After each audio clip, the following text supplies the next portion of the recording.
Our story kicks off at a school track race and the girls on the sidelines, absolutely losing it. Someone had just crossed the finish line. 2 minutes 79 seconds. The name at the top, Shuai Jing, our main protagonist, ladies and gentlemen, and the girls, they erupted. Full fangirl mode, no breaks. Meanwhile, Jing just calmly poured water over himself, which somehow only made things worse. The squealing got louder.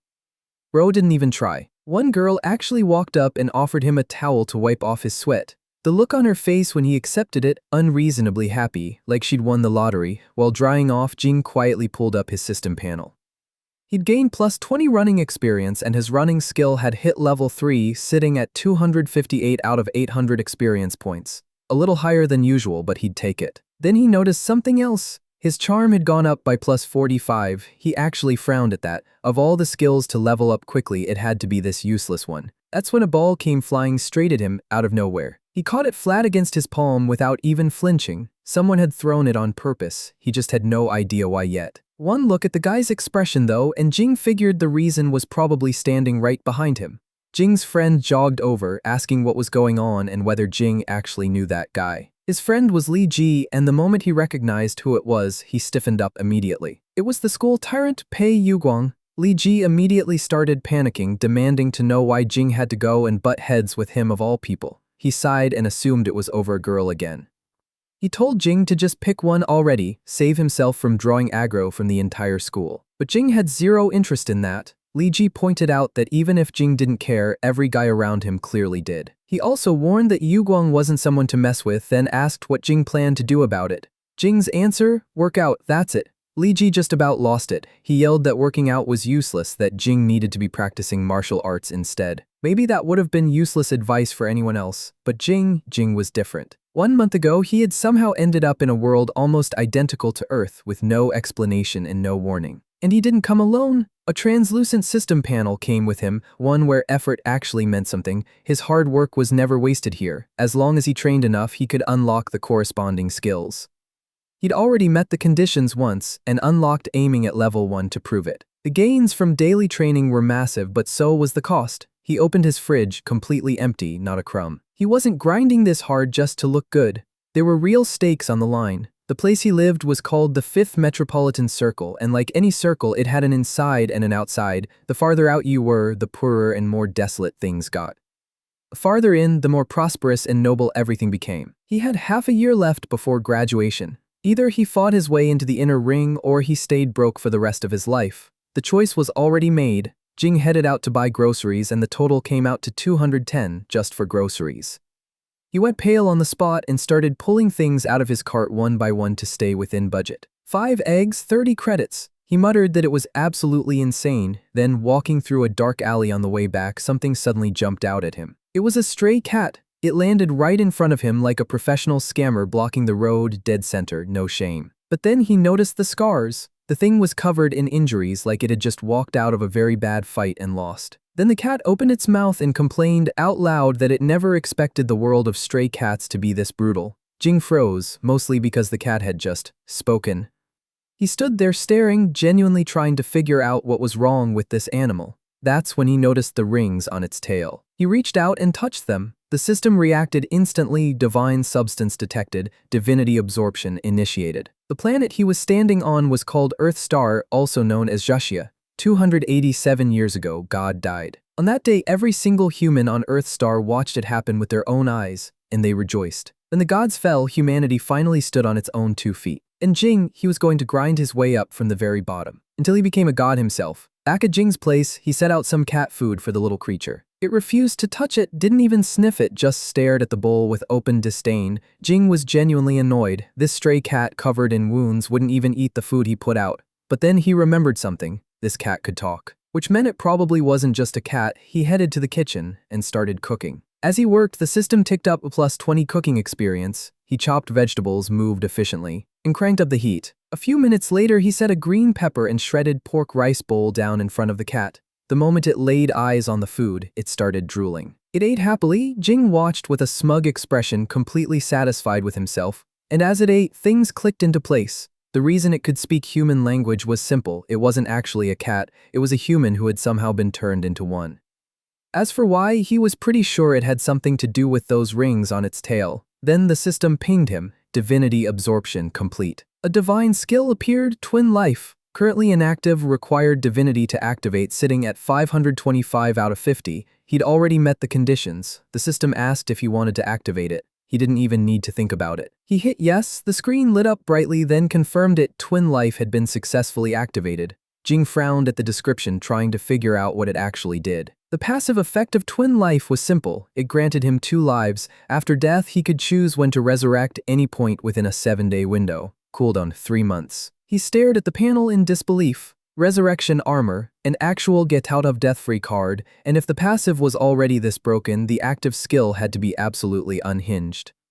Unfortunately, the active skill was still locked, requiring 500 divinity to unlock, and he was only sitting at 25 out of 500. Jing glanced over at the cat and for just a moment considered draining the rest of its divinity. Then he actually looked at how badly injured it was. That gave him pause. Continuing to drain it in this condition would just be straight up cruel. So he let that idea go and decided to find another way. But he also wasn't about to just let the cat walk out the door. His plan was to head out first, search for anything related to divinity, and see what the cat did while he was away. The cat was left alone at home, with a camera keeping watch over it. Meanwhile, out in the outer ring, for people living in the outer ring, getting into the inner ring was an absurd uphill battle. Even if they managed to get in, the entry fee alone was enough to bankrupt a small, wealthy family. And yet, people still charged toward it in droves, but what most of them didn't know was that there was another way in. Become a martial artist and every door opens. While Jing was cutting through a dark alley, a man stepped out in front of him holding a metal bat. Jing calmly asked if there was a problem. The bald guy looked over at his blonde companion and confirmed, yeah, this was the one their big brother Yuguang had flagged. They told Jing plainly that he was dead meat. Jing could only sigh. A blink later, the bald man was on the ground. Everyone froze. Nobody had even seen Jing move. The blonde one was next. Then the third guy caught something right between the eyes, and Jing hadn't even taken a single step forward. He was throwing pebbles, combined with his aiming skill, accurate, effortless, and quietly devastating. The men groaned on the ground, slowly realizing that Jing was very much not as harmless as he looked. But one of them still got up and charged. Jing activated his focus, sharp, locked in. The man swung a punch. Jing sidestepped just in time, good thing too, because that punch cratered the ground where he'd been standing. That wasn't just raw strength, that was martial arts. The man growled, irritated that this kid was so impossibly agile. Jing, on the other hand, felt a quiet wave of relief. If Yuguang actually knew martial arts, that saved him the trouble of hunting someone down to ask. He stepped forward and told the man to explain everything he knew about it, or Jing wouldn't hold back. Moments later, Yuguang was flat on the ground. Trembling, he swore he'd hand over everything. Jing almost laughed. He'd expected this guy to be a real challenge, but after all that build-up, Yuguang only had one move, just kept throwing the same punch over and over. Jing figured that out pretty fast. Still, it worked out. Thanks to the fight, Jing unlocked the fighting skill, and his aiming skill wasn't just sharpening his vision anymore, it was improving the precision of his strikes too. Against someone at Yuguang's level, that was more than enough. It didn't take long before Yuguang was begging him to stop. Jing asked what that punch actually was. Yuguang nervously explained it wasn't a technique, it was inner force, the act of pulling energy from the entire body and releasing it outward in one explosive burst. Jing asked how to train it. Yuguang admitted he'd only learned the basics and couldn't really explain it properly. Jing grabbed him by the collar and called him pathetic. He ran through the rumors. Yuguang smoked, drank, permed his hair, committed arson, murder, and even breakdanced. Jing said it was hard to believe someone with that reputation folded this easily. Yuguang hurriedly insisted those were all fabricated to build an image. If any of it were actually true, he'd have been expelled long ago, not still sitting in a classroom. Jing slapped him and made it clear if Yuguang forgot this lesson, he'd get beat up every single time they crossed paths. On top of that, since Yuguang enjoyed bullying classmates so much, he was going to write a formal self-criticism when he got back. He'd recite it 10 times in front of the class during morning reading tomorrow. One of his lackeys was to record the whole thing so Jing could verify it later. Yuguang's face was swollen, tears streaming down, swearing he'd do everything Jing said. When Jing moved again, Yuguang flinched and screamed at him not to hit him anymore. But Jing just reached down and grabbed his phone. He pulled up the dojo's address. Since Yuguang couldn't properly explain inner force, Jing figured he'd go to the source and ask himself, that night somewhere in the city's inner ring. Jing followed the map exactly as the system directed, turn right in 120 meters. A wave of system notifications came flooding in. He'd gained plus 109 fitness points and plus 50 aiming experience from the battle. He felt notably refreshed, plus 33 health preservation on top of that. He'd also met the conditions to unlock the fighting skill, earning plus 68 battle experience along with it. His stats updated across the board. Fitness hit level 2 at 431 out of 500. Health preservation reached level 1 at 269 out of 300. Cooking sat at level 2 with 279 out of 500. Running climbed to level 3 at 502 out of 800. Charm was level 2 at 398 out of 500. Aiming unlocked at level 1 with 208 out of 300. And fighting came in fresh at level 1, 68 out of 300. Normally, grinding hard at the gym for a full hour bumped fitness by around 200 points. That one scrappy little street fight had given him way more than a regular workout and handed him a brand new skill on top of it. The realization hit him fast: if he wanted to grow quickly, he needed to be picking fights way more often. He filed that thought away and kept walking, eventually arriving at the Golden Wind Dojo. From the outside, it actually looked pretty decent. He stepped inside and announced that he was there to visit. The staff immediately hushed him. The master was in the middle of teaching. He glanced over. The master was instructing 5 students, explaining that the breathing method was the very foundation of martial arts.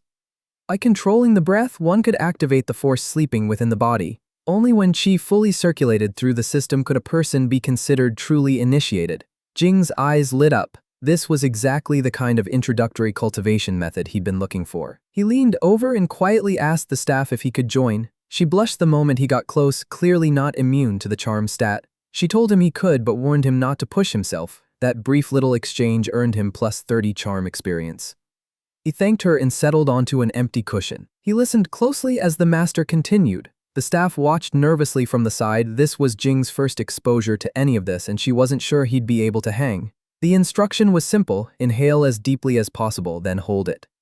She silently prayed that at least one student would pull it off, otherwise the master was going to turn that frustration on her. By the count of 37, several students had already tapped out.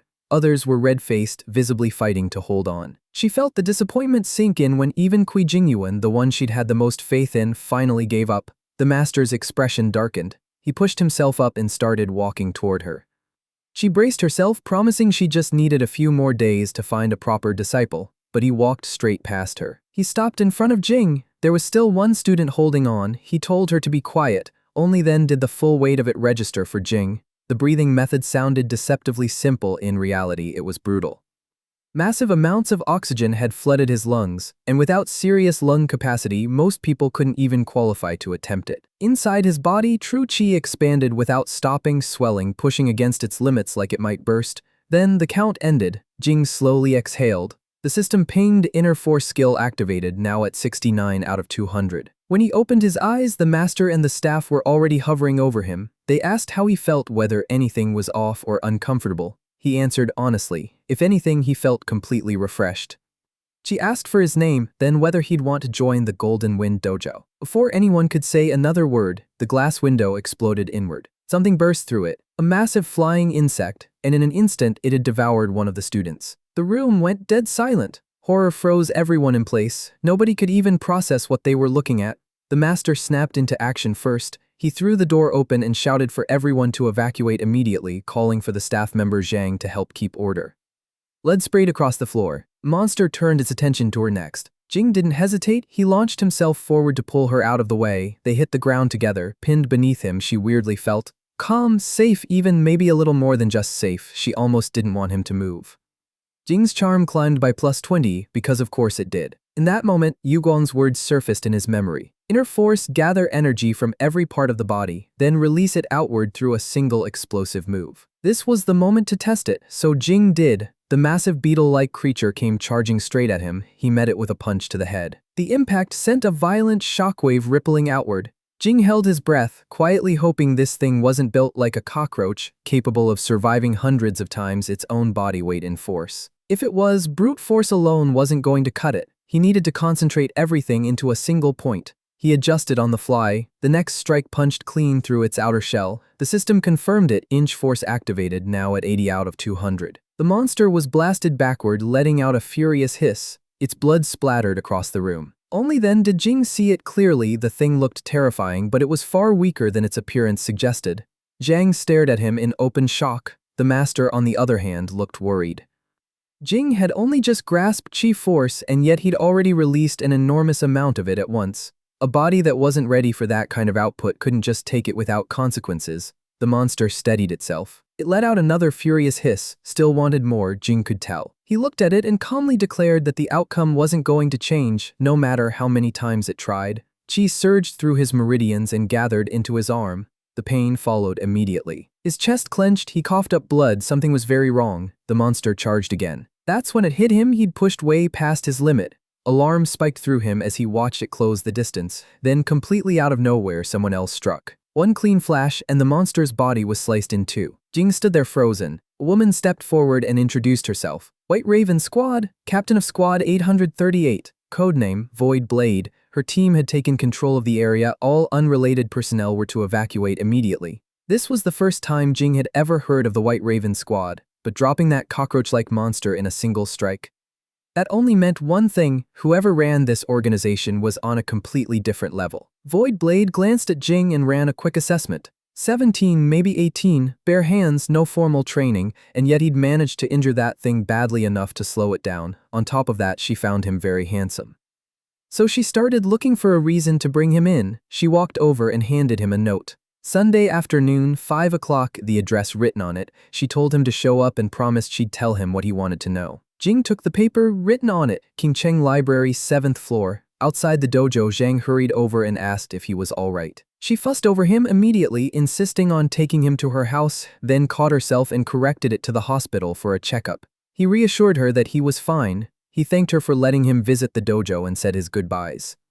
She called after him, telling him to come back tomorrow, but the master quietly shook his head. He doubted it. For a student to display that level of raw strength on their very first contact with chi, a small dojo like theirs simply wasn't the right stage for someone like him. As Jing made his way down the street, the system kept firing off notifications. Plus 29 fitness experience.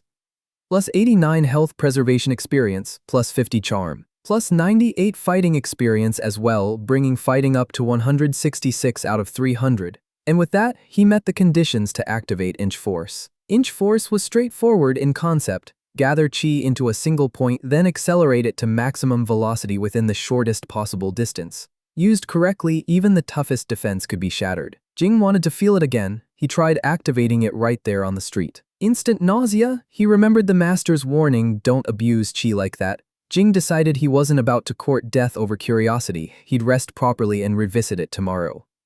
After everything he'd seen, the White Raven Squad, that monster roaming freely through the city, he couldn't stop turning it over in his head. How many secrets was this world sitting on? In the end, he made up his mind. He'd go to that address on the weekend. When he got back home, he noticed a light coming from his window. He checked his phone to see what the cat was doing. It was sitting in front of his computer. The moment Jing walked in and said something, the cat startled and jumped. He asked what it thought it was doing on his computer. Caught completely red-handed, and it still tried to play dumb. That only annoyed Jing further. Since the cat wasn't going to explain itself, Jing decided to deal with it after he got some sleep. He lay down on his bed. The cat tilted its head, watching him. It had caught the smell, blood, he'd been in a fight. That thought lit a fire under the cat instantly. She had already claimed this one. Who in the world would dare mess with what was hers? She jumped onto Jing's stomach and demanded to know what happened. She told him to start talking. No matter who it was, she, Ning Fengna, leader of the dragon sect, would personally seek justice for him.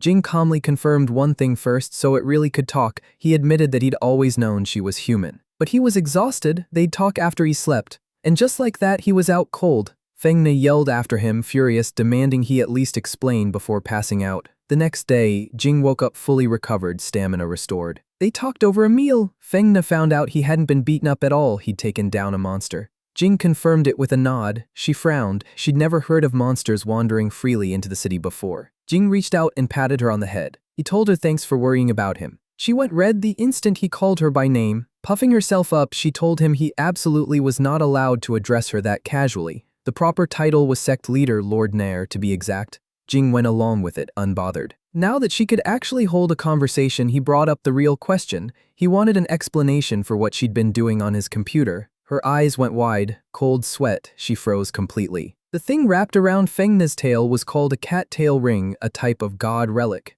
She'd been searching for information about it. He reached out and touched her tail. She shrieked. 287 years ago, God died. The golden specks of light left behind were said to be god relics, fragments of a divine being scattered across the world. He'd only ever heard stories about them before. Now he was looking at one. That's when it finally made sense, how the tail ring had been able to absorb divinity. She asked him how much longer he planned to keep pinching her tail. He pulled his hand back, slightly embarrassed. He asked if she'd been trying to find instructions on how to use it. She shook her head. She didn't want to use it, she wanted it off. She explained the situation. The Dragon Sect was the largest gang in Qingcheng, not just running entertainment venues but working alongside martial arts halls to operate drug businesses. They'd expanded too fast and that made them a target. She had been attacked inside her own villa. Someone had forced that ring onto her and she became a cat. By the time she'd barely managed to escape, the Dragon Sect had already fallen into someone else's hands. She could only return to her human form if the ring was removed. And she wanted the people responsible dead. He asked what her plan was from here. He pointed out that if the answers weren't online, the library was probably a dead end too. She told him she already had a plan. That plan was for him to train in martial arts and get strong. He asked what that had to do with removing the ring. She laid it out. Once he was strong enough, organizations would come looking for him on their own. And somewhere among them there might be a god relic holder. Follow those connections far enough and they'd eventually find a way to remove the cat tail ring. When she mentioned people coming to knock on his door, he couldn't help but grin. Because of that, she planned to introduce him to the best dojo around. She asked if he'd heard of Hidden Dragon Dojo. He said yes. Back when he'd first started looking into martial arts, he'd checked tuition fees at every dojo in Qingcheng. Hidden Dragon Dojo was the most expensive by far, but that wasn't the thing he remembered most vividly. What he remembered was the absolutely overwhelming flood of bad reviews. She scoffed and said those people were trash, couldn't handle the hardship, so of course they failed. She added that among real martial artists, nobody looked down on Hidden Dragon Dojo. He asked how someone actually got in. Simple, she said. Follow the rules of Jianghu, storm the dojo. He stared at her and asked if they would seriously accept him after he smashed the place up. She gave him a look like he was completely hopeless and explained that dojo storming was just the interview process. Disciples came in all kinds. Some paid their way in, and even if they trained hard, that meant nothing without real talent. Others had talent but lacked the strength to match it. If it took 10 or 8 years just to become functional, that was useless too. On the path of martial arts, mindset mattered more than anything else. Only someone carrying an invincible spirit could ever throw an invincible punch. Dojo storming was how you recommended yourself and the most direct way to prove that spirit was real. She told him to go tomorrow.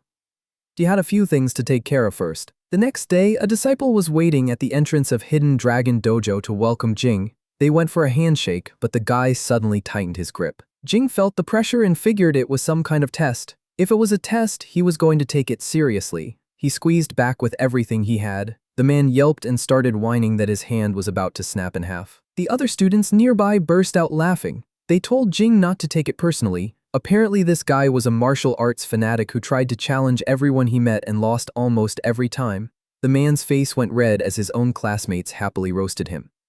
That's when Jing realized the guy was just a random student, not some official gatekeeper. Right then, the crowd parted. The old dojo master was approaching and several direct disciples were walking alongside him. The students went tense. Even the old master had come out himself and direct disciples who almost never showed their faces were right there with him. Whispers broke out. Some wondered if something serious had happened, others if the dojo was about to shut down.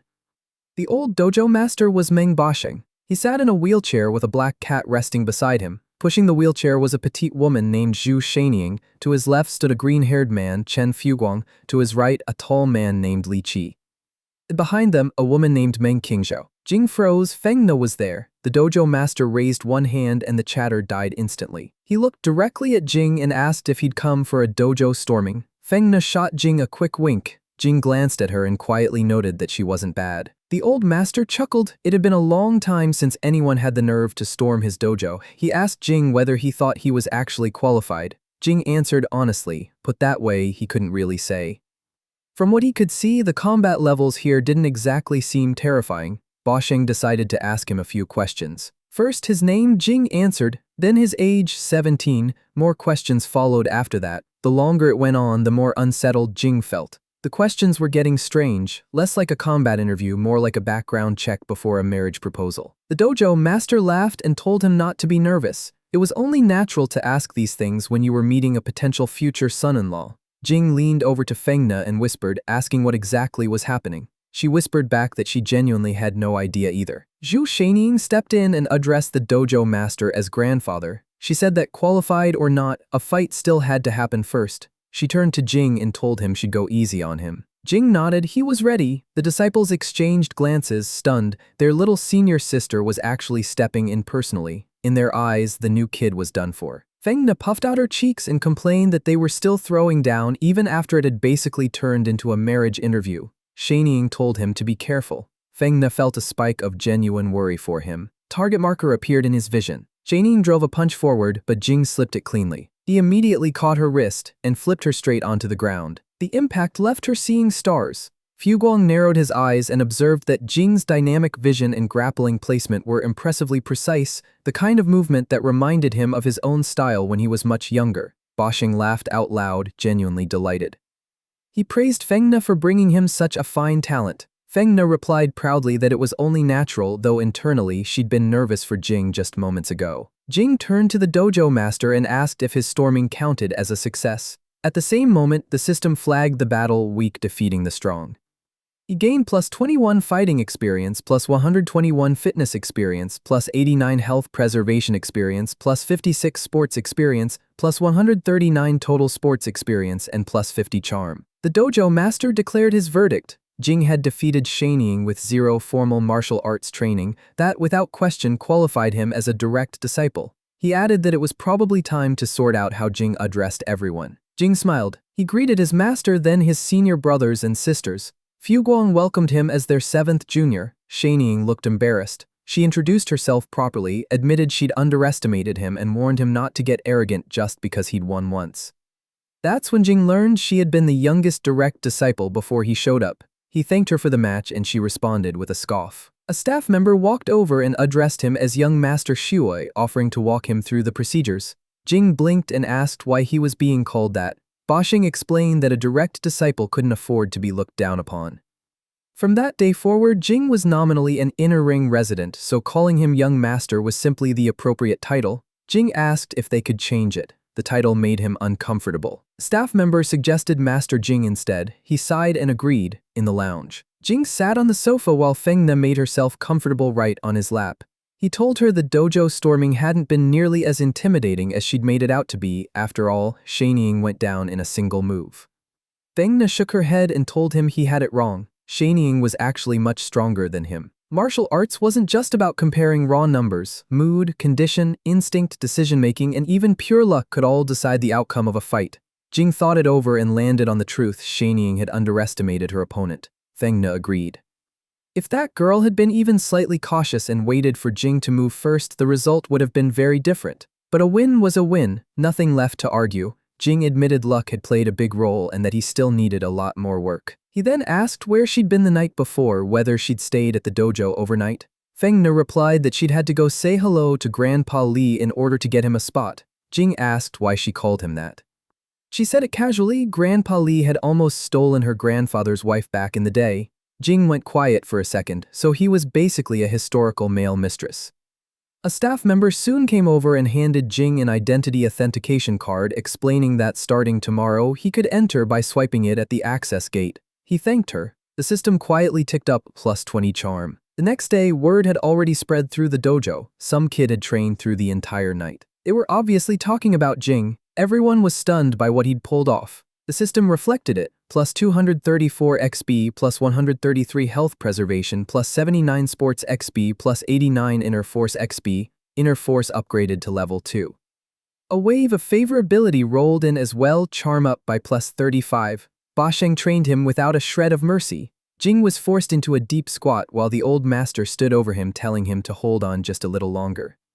Inner force XP ticked up plus 99. Just a bit more, Bosheng urged. Don't waste what you put in all night. The system notifications kept stacking plus 99 inner force XP again and again. Then the system congratulated him. Inner force had upgraded to level 3. The moment it ended, Jing's legs gave out completely.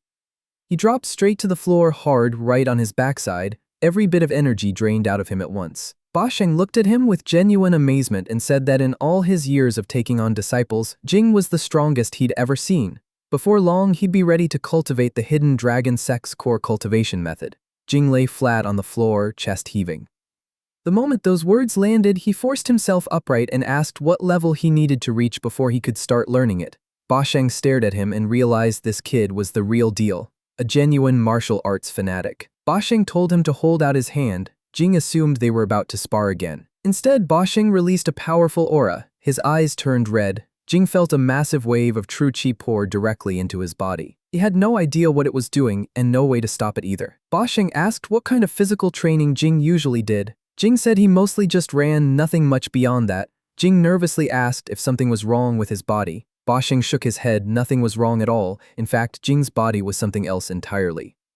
Every muscle, every bone, every organ perfectly balanced, as if sculpted by a god with serious perfectionist tendencies. In plain terms, a martial arts prodigy. Jing knew the real reason though. The panel had done this. After activating the fighting skill, his body had been transformed into this state. In a way, he actually did count as a genius, just not in the traditional sense. He asked again whether he could start learning the cultivation method. Basheng frowned and asked why he was in such a rush. He pointed out that Jing had trained through an entire night and his body was still covered in injuries.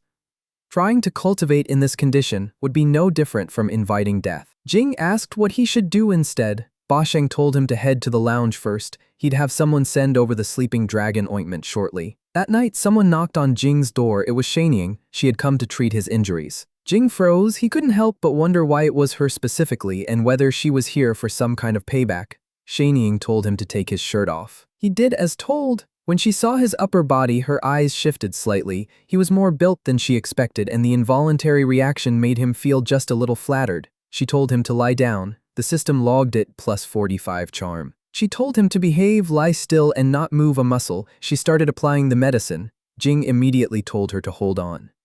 He genuinely couldn't tell what she was doing. The way she moved made it feel less like medical treatment and more like she was deliberately messing with him. He leaned in close as she spread the ointment across his chest. She casually mentioned while doing it that she was actually a very competitive person. His face heated up, but he noticed, somewhat impressively, that his self-control was still holding. From right on top of him, she asked why he wasn't saying anything. Jing replied, completely composed, that it was fine as long as she was happy. After a beat, she admitted the truth. Losing to him had been her own carelessness. It still stung, so she decided to use this moment to tease him back a little. The system quietly added another plus 45 charm. She said she hoped he wasn't angry with her.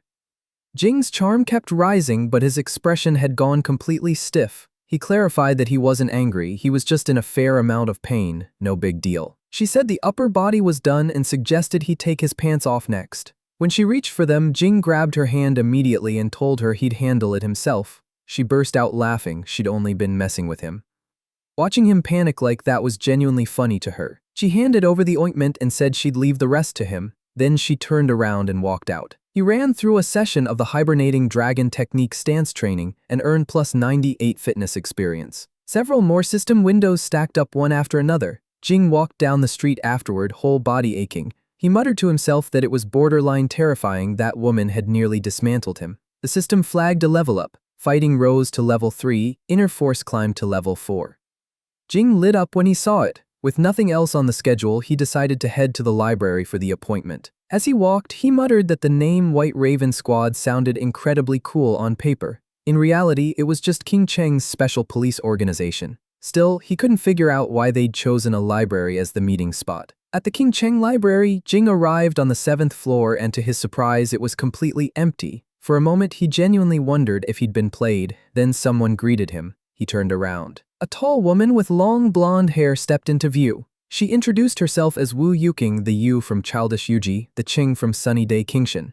Jing asked where Void Blade was and why she'd picked a library of all places. She explained that she was Void Blade's informant. Since this was a private meeting, they couldn't use the special police station. She admitted she'd been skeptical at first, but seeing him in person, she approved. She invited him to join them. Jing asked on what grounds. She said calmly that she knew he was interested in god relics. He froze. That reaction alone was enough to confirm it. She smiled slightly and asked how he'd learned about god relics in the first place. He didn't want to answer. Instead, he found himself more curious about her, who she was, and what kind of background she came from.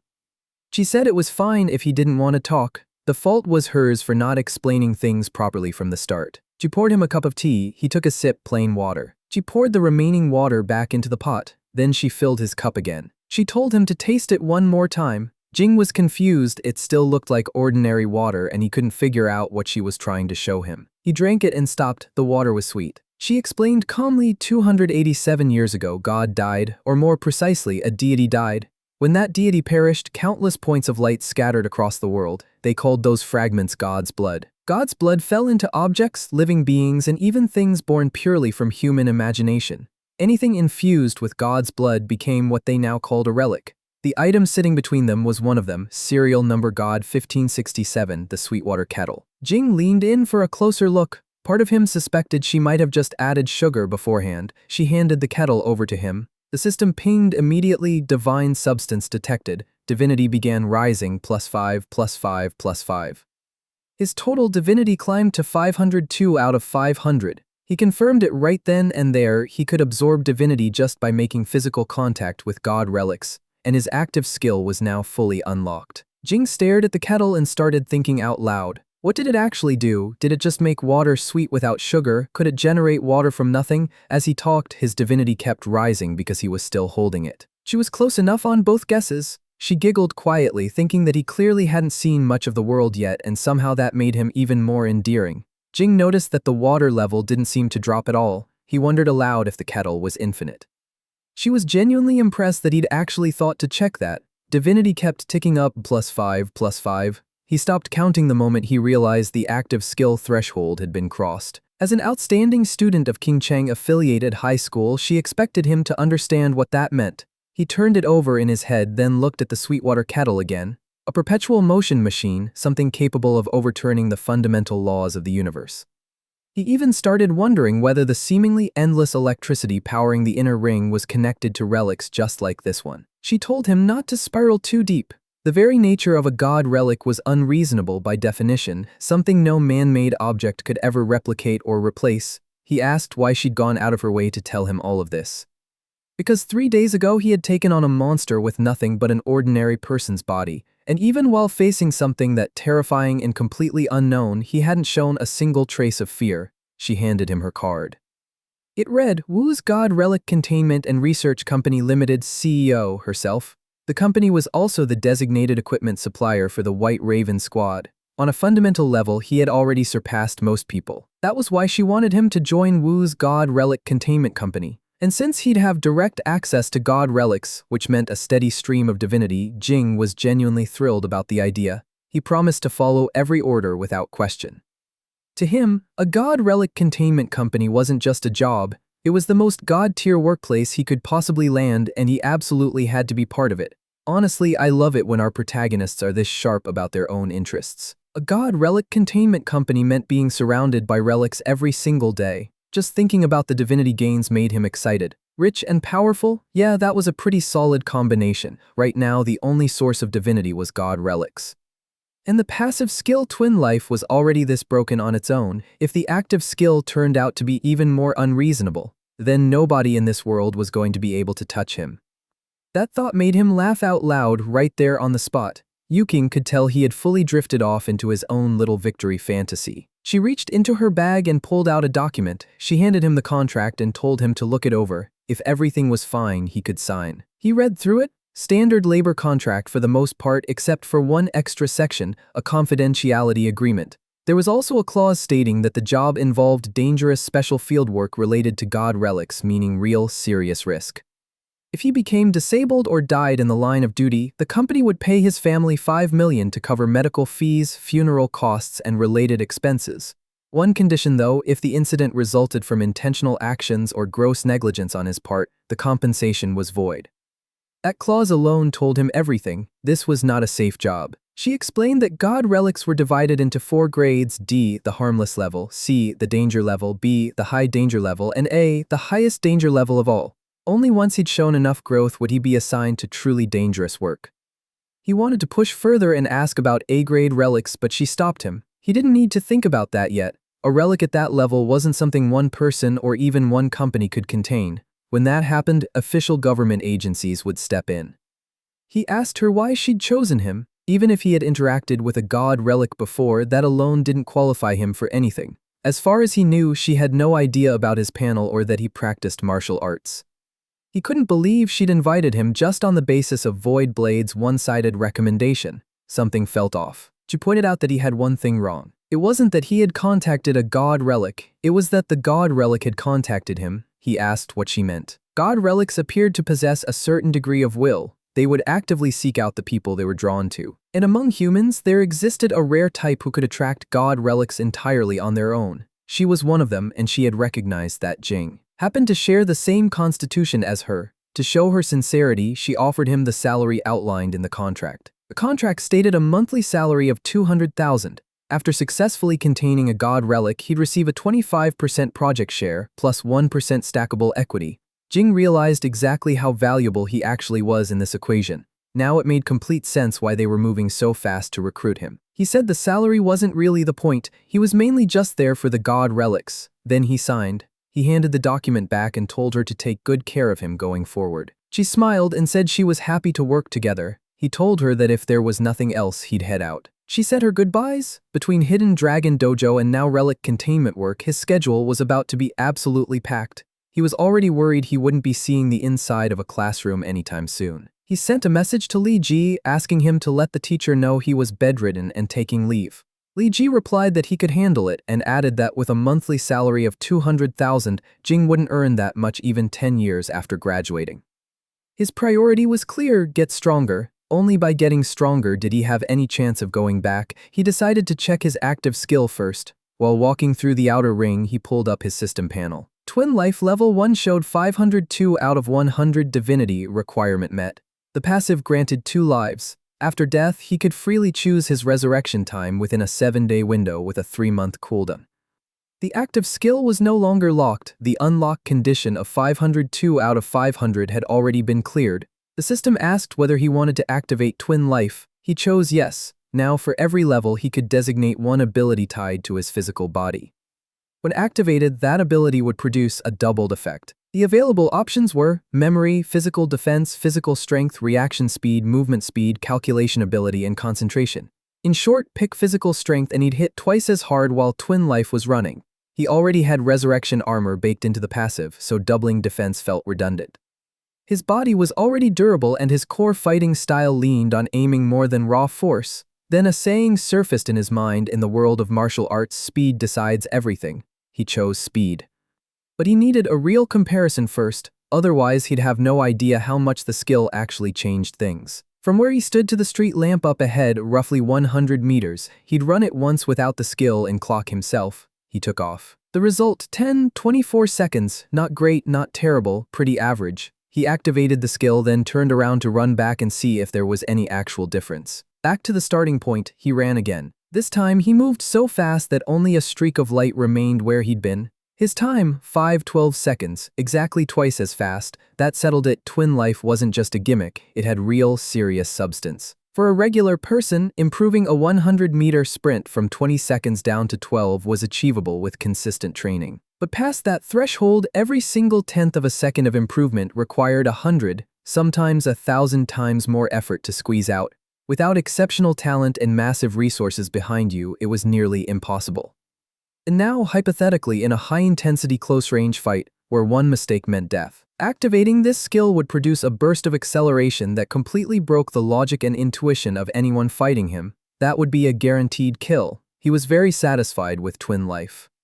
It ignored physical laws and natural limits outright, a divine skill that played by none of the rules. While his body was still warm, he wanted to run the test a few more times, but to his surprise, the skill had already entered cooldown. Activation to now, only 20 seconds had passed.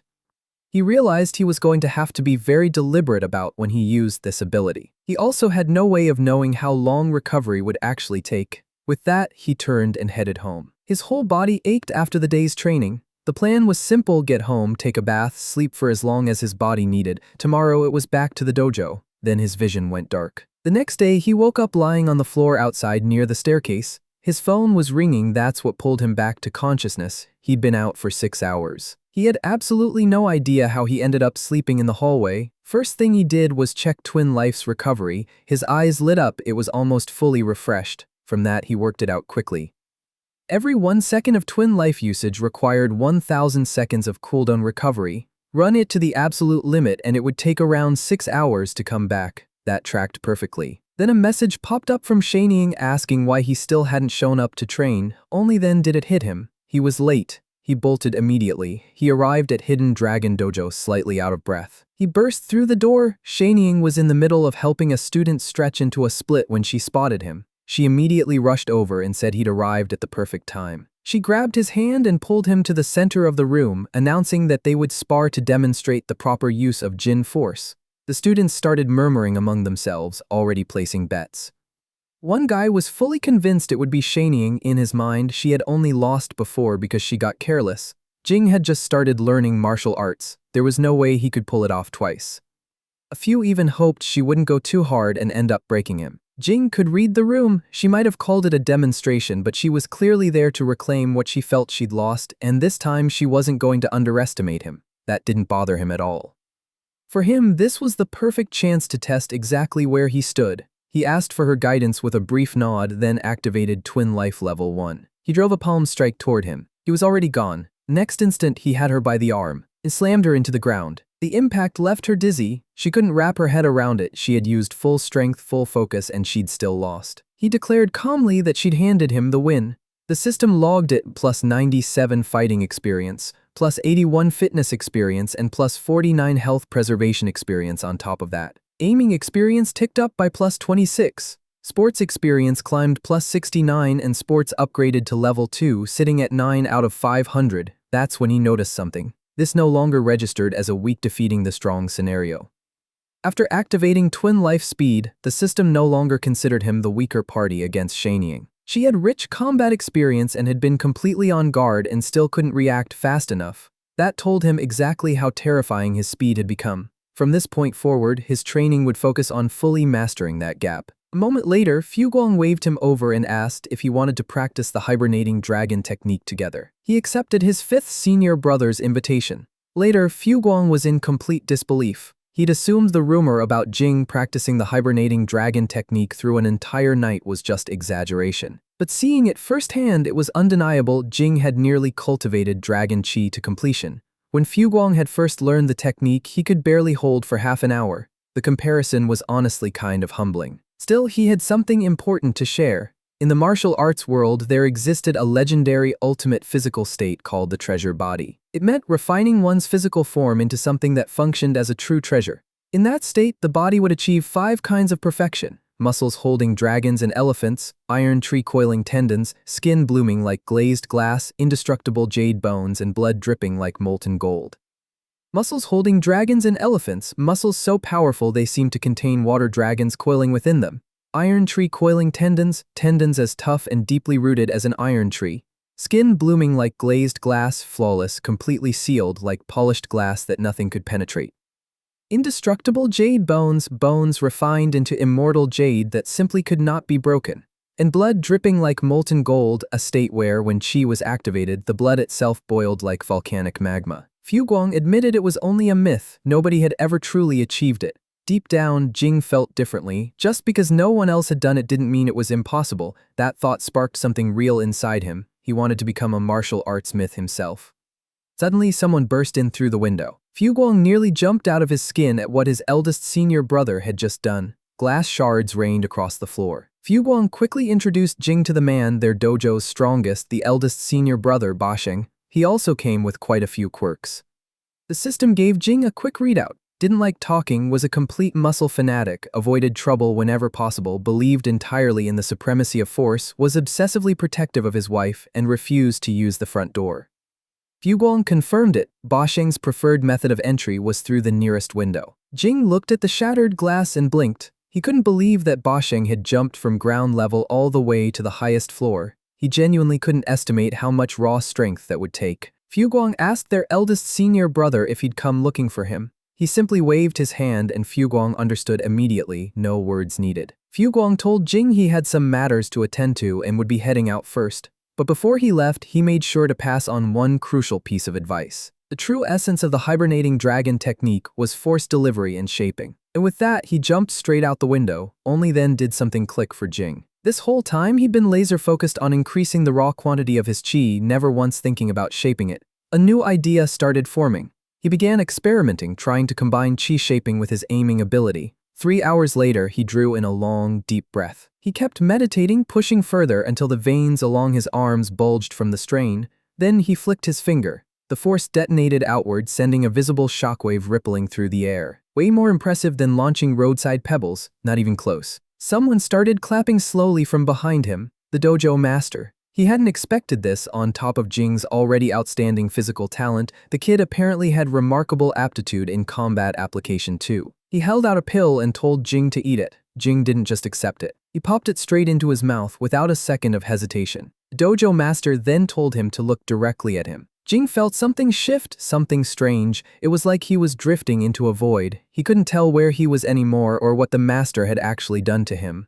The pill began to glow. It transformed into a golden dragon and Jing's entire body went on high alert. The dragon slowly opened its eyes. Golden light reflected back in Jing's own. Then he saw it. Golden scales began spreading across his right arm. His head started pounding. It felt like the chi throughout his body was scattering in every direction at once. He figured it had to be the pill. He took a slow, measured breath, focusing on reining the chi back in. He activated the hibernating dragon technique and held his breath. Deep within his consciousness, something wonderful surfaced, and in the same moment, every distracting thought he had came rushing in alongside it. The dragon was standing right in front of him. He poured himself into cultivation, and the dragon's body slowly coiled around him. Golden light flooded everything, and as he fused with the dragon, his body transformed, dragon scales spreading across his skin. Even his eyes changed, shifting into something draconic. He met the conditions. The system unlocked a new skill. Visualization level 1, 0 out of 300. Eventually, he opened his eyes. He was startled to find himself back in his physical body.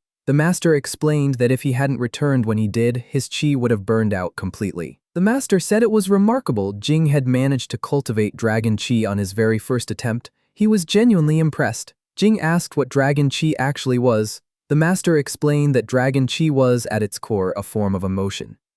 When someone was angry, they could strike harder than usual. When fighting for their life, the body could feel flooded with seemingly endless energy. In the hidden dragon style, stimulating emotions was called chi of motion, while controlling them was called chi of stillness. Combine motion and stillness and success would follow in any endeavor. Jing asked how he was supposed to train it. The master smiled and said Jing had already grasped the essence. He still told him to figure out the rest on his own. Jing asked if it referred to a state free from all distractions. He tried it, and suddenly everything came flooding back, every single thing he had ever seen or learned in his past life. A math problem from his college entrance exam surfaced, and what once felt impossibly difficult now seemed laughably simple. Other fragments of knowledge followed. Only then did he understand. He had become smarter. The master replied calmly that this was only a small piece of what it could do. Jing also noticed that ordinary things could no longer rattle him the way they used to, and at the same time his imagination had grown dramatically sharper. He could now picture a massive dragon in perfect detail, every single strand of its mane, every golden scale vivid and razor-sharp in his mind. It hit him all at once. This had to be the true essence of visualization. The master waved off further discussion and said that talking about it was useless, only practice could bring real understanding. Then he called out to King Jio and told her to spar with Jing. She was still eating bread, crumbs scattered all over her face. The master explained that King Jio's control over chi of motion was the strongest among all the disciples. Even her father, Li Qi, couldn't match her in that regard. Jing found himself curious who was stronger, her or the sixth senior sister. King Jio stepped into a combat stance. Jing moved to attack. He didn't even get to act before he was hit. He stood there, genuinely stunned. The master laughed and pointed out that Jing's intentions were way too readable. Jing couldn't believe she had shut him down that cleanly, his panel and all. He charged again, this time fully committed to winning by whatever means necessary. He kept eating hits. Didn't matter how desperate or creative his methods got. In martial arts, the one standing wins, the one lying down loses. Simple as that. She landed a brutal kick that sent him flying. Blood dripped from his mouth and he still wanted more. So they kept going. The sun crept toward the horizon and Jing still refused to stop. This time he managed to slip past her punch and finally landed a blow on her chest. The impact pushed her backward. Jing froze. There was a strange sensation left behind on his fist that he couldn't quite explain. The master quickly stepped in and caught King Jio before she crashed into the wall. He called it there. Training for the day was done. King Jio was clearly running on empty at this point. Pushing the spar any further would be pointless. He told her to go rest. Jing asked why the fourth senior sister never spoke. The master said something had happened to her when she was young, but he said he'd explain the details another time. The master then asked how Jing felt, whether the training had actually been worth it. Jing answered honestly he was completely drained. The system confirmed it in numbers: fitness at 827 out of 2000, health preservation at 468 out of 800, running at 699 out of 2000.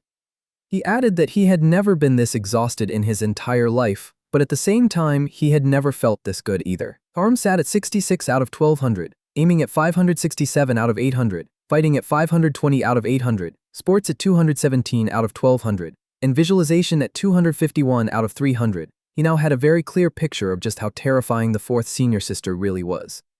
Over 4 hours of sparring with her had sent his experience through the roof. From this point forward, he planned to stick to her like glue shamelessly. After that, he headed home. He brought back fingers and fried chicken, but Fengna wasn't there. It was already late. He started wondering where she'd gone. Then he heard strange noises coming from the bathroom. Jing stood there puzzled. Fengna hadn't brought anyone back. There was only one pair of shoes at the door. He wondered if she was in there. Then a darker thought crept in. What if someone had locked her inside? He remembered her mentioning she had enemies, and that thought made his chest tighten. So he burst into the bathroom, only to find her calmly taking a bath. She panicked and started splashing water everywhere. He quickly told her to stop because at this rate the fried chicken was going to go cold. Her eyes immediately lit up. In the end, they settled on bathing together. She sat on his lap while he helped scrub her fur. Between the fried chicken waiting outside and his help, her mind was completely scattered. The system registered a surge of favorability toward Jing, plus 89 charm. The cattail ring began to glow. She placed a paw on his chest. Jing squinted as the light grew brighter. Slowly he opened his eyes. A paw had become a hand. He froze because Fengna had turned human. She still had cat ears and a tail, but everything else was clearly, unmistakably human. She panicked instantly, jumped up and screamed at him not to look. Her tail shot up and wrapped around his eyes. He told her to calm down. She asked if he was being serious. He said he wasn't lying and told her to get up first so they could talk properly. Then suddenly, a strange jolt ran through her body. He asked what was wrong. She quickly said it was nothing. Face flushed, she demanded to know why she had turned back at a moment like this. Jing guessed they might have accidentally triggered the god relic's transformation condition. That got her attention. Then she figured it out. Just moments ago, she had felt a tiny spark of genuine affection toward him. Jing asked if a small flash of that feeling combined with fried chicken was somehow enough to turn her human again. The trigger condition sounded absolutely ridiculous. She also noticed the cat ears, sharp canines, and tail were still there, which only made her more irritated at the useless leftovers that so-called god had left behind. She warned Jing not to read anything into this. It was clearly an accident. He stopped mid-sentence. Something had changed. She noticed his body's reaction. Jing sighed and explained that it was involuntary, not something he could control, but if she didn't move away soon, he genuinely might not be able to hold it together. She told him she'd move her tail away, but he had to keep his eyes shut. He agreed. As she carefully backed up, she slipped and fell. The sudden movement brought them way too close and their sensitive areas made contact. Her face went the color of a tomato. The sensation hit her all at once. Jing clenched his teeth and held on to every last shred of self-control he had. He told her to move slowly because if she kept squirming like that, he was going to have a very hard time keeping it together. She was on the verge of tears, insisting she hadn't done it on purpose. He knew that. He told her to hurry up and get out while he could still control himself. Because if she didn't, she wouldn't be leaving at all. That completely terrified her. She bolted for the door and slammed it shut behind her. Jing finally exhaled. Only then did he dare open his eyes. An hour later, he stepped out of the shower and found that she had already turned back into a cat. She had no idea why. After calming down, she had simply reverted on her own, and now, no matter what she tried, she couldn't turn human again. The whole thing baffled her completely. He sat down beside her and reached out to pet her. She dodged away. He understood. Honestly, given what had just happened, that reaction made complete sense. He told her that he'd recently met someone with serious knowledge about god relics. Tomorrow, he'd go ask about her specific situation. Maybe there was actually a way to help her transform again. She started imagining what she'd do if she managed to transform one more time. She would absolutely torture him. The thought made her laugh quietly to herself. Jing could only sigh. The next day, because Jing had slept early and woken up early, his health preservation ticked up by plus 38 and upgraded to level 3, sitting at 3 out of 800. Fengna was curled up beside him, fast asleep. Seeing her like that, completely peaceful, he couldn't help but smile. He got up when his phone buzzed with a new message. It was from Yuking. She told him to come quickly, there was work. Jing felt a genuine wave of relief. Finally, work again, at Qingcheng Library. Jing went looking for Wu Yuking. She had told him to come quickly, but she was nowhere to be seen. The only other person around was a girl wearing glasses. Then he noticed something. The girl with the glasses was Yuking. She just looked different. Then she took the glasses off, and just like that her appearance snapped back to normal, except somehow enhanced, like everything had been dialed up a notch. She mentioned that his perception was impressively sharp. She hadn't expected him to find her that quickly. He also noticed, somewhat involuntarily, just how striking she looked. She caught him staring and cleared her throat. Jing, embarrassed, quickly looked away. She explained that the glasses were a god relic, God 1280 unremarkable glasses.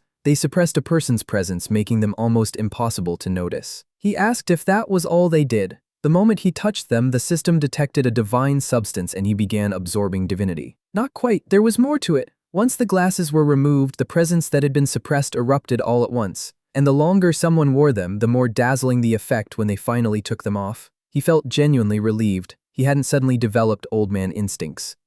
It was just the glasses messing with perception. He asked about the job. She said she wanted to show him something first. The mission was a special one, a C-class containment mission that normally wouldn't have been sent his way. But this god relic, God 11105, Villainess's Crown of Glory, had the ability to continuously amplify the wearer's primal desires. The current wearer was a woman named Lu Haiying. The moment she laid eyes on a handsome man, she couldn't stop herself from wanting to possess him. He immediately realized why the glasses had been prepared for him specifically. She told him his foundation was already solid. As long as he wore the glasses in advance, the moment he took them off, he would completely detonate Lu Haiying's desire. At that point, removing the villainess's crown of glory and restoring her to normal would be straightforward. The mission would be his. His expression twisted with visible disgust when he realized they basically wanted him to run a honey trap. Still, he had to admit, the job actually suited him well. He could drain 2 god relics in a single run and do it safely. The glasses suited him too, honestly. He started imagining wearing them for 10 years straight and then pulling them off in one dramatic moment. He pictured himself looking absolutely unhinged levels of cool. He asked if she personally owned the glasses. She said no, she'd borrowed them from another containment company. He was surprised there were other containment companies out there. She froze the moment she said it, realizing she hadn't meant to let that slip. He said he'd assumed their company was the only one in the country, mysterious, exclusive, high class. She told him he had the wrong idea. God relic containment companies were a unique type of organization, but if she had to describe them honestly, they weren't much different from street sweepers. He told her that comparison sounded kind of tragic. She explained that there were thousands of confirmed God relics out there. They could show up anywhere at any time. No single company could possibly handle all of them. On top of that, the work was extremely dangerous. He asked if they collaborated with other containment companies. She said no, the government outsourced containment work to them independently. Some companies would do absolutely anything for money. If he ever crossed paths with people from other companies, she advised him to be careful. He said he understood. He told her he wanted to test the effect first. She asked what he meant by that. He took off the glasses. Her heart skipped, her cheeks flushed. The system logged it +19 charm, effect confirmed, very effective. On the ride over, he read through the documents. They were on Lu Haiying. Her activity zone was concentrated in the Southern District, a stretch packed wall-to-wall with bars, discos, host clubs, and KTVs. Classic underworld big sister hunting ground. According to her profile, Lu Haiying had already carved out territory using the physical buffs from the villainess's Crown of Glory. She'd even formed her own little crew, the Rose Gang. Every day she preyed on locals, draining countless men dry. And all the while, the villainess's Crown of Glory kept feeding her desire. The stronger her desire grew, the greater the boost to her physical abilities. If nobody stepped in, the crown would keep stacking indefinitely. As long as he could remove the villainess's Crown of Glory, she could be restored to normal. The question was figuring out how to do it without making a mess. Moments later, at the Southern District, the driver called for passengers to exit from the rear. As Jing stepped out, divinity absorption continued in the background, 79%. Right there on the street, a man was being beaten with a bat. The attacker laughed and said the feeling of doing whatever he wanted was just too good. A woman nearby agreed enthusiastically. She said she loved doing exactly as she pleased, and if anyone tried to control her, she'd beat them senseless. Jing looked at her and thought this woman was way too unhinged for her own good. Then it clicked. This was Lu Haiying. An old man told Lu to be careful. She turned around and asked who said anything about leaving. Then she asked where his 2 sons were. She hadn't seen them today. The man joked that if she wanted a man, he could call one over for her. She grinned and said she wanted both. Jing ducked into a corner. The moment he confirmed she was an old woman, he decided he would genuinely rather die than attempt to seduce her. A group of rowdy men showed up. One of them announced that with brother Duan stepping in this time, the crazy woman Lu was as good as finished. Jing clocked that they were here for revenge. He chose to stay hidden and observe for now. The Razor gang leader, Duan Kaiping, shouted at Lu, said he'd heard she'd been getting very arrogant lately. Lu Haiying, leader of the Rose gang, just looked at him and asked who he was. One of the men she'd already beaten told her that was Duan Kaiping from the Razor gang, and they blamed Kaiping for the beatings they'd taken. She looked him over and said his build wasn't bad. She asked if he wanted to play. That set him off. He threw a punch, she slipped it effortlessly. He demanded she return his territory. She kept gliding past every strike he threw. Jing pieced it together. This had been Razor gang territory until Lu's gang moved in and took it. That's what started the feud. To him, this was a straightforward gang war. The Razor gang members rushed in, mocking her for doing nothing but dodge. The Rose gang joined the brawl, then one of them caught a brick to the skull. Lu froze when she saw what happened to her boy. The man she'd spoken to earlier was his father, and the panic on his face when he saw his son hurt was immediate. That completely ruined her mood. Kaiping smiled. Now she was getting serious. He unleashed his real technique, and this time the hit landed. She slammed into the wall. Instead of backing off, her eyes lit up. Now she actually wanted to trade blows with him. They came at each other, and the whole scene erupted into absolute chaos. Jing could see that this thug Kaiping was no pushover. He flattened his hand into a blade, fingers sharp enough to slice through iron like soft clay. Even so, Lu only ended up with a shallow scratch. In terms of raw martial skill, Kaiping was clearly the stronger fighter, but she was absurdly durable. No matter how hard he hit, he just couldn't put her down. She managed to land a swing with her bat and it made him cough up blood. A notification came in: Divinity Absorption complete. A new Twin Life ability slot was now available. The options were physical strength, physical defense, reaction speed, calculation ability, concentration, and memory. Last time he'd gone with speed. This time he paired it with strength. He was genuinely curious how much power he'd be packing after the upgrade. He picked his target and flicked a pebble. It shot out like a bullet, and when it struck Kaiping's leg, bone shattered on impact. Jing felt it immediately. This wasn't a small increase, not even close. Wu spun around, scanning the area to find where the attack had come from. She shouted for whoever it was to come out right now. Kaiping, on the other hand, was furious. Convinced she had launched a sneak attack on him, he decided to fall back. His men warned her before leaving that they'd be coming back for payback. She admitted those hits had actually stung quite a bit. Jing stepped out of hiding. She immediately asked if he was the one who did it. Jing admitted it was him. She asked if he had a gun on him. He said something like that and assured her he had no plans to use it on her. One look was enough for him to assess her. No real fighting method, no formal training whatsoever. Anyone could see that. So he decided to face her head-on without compromising his looks.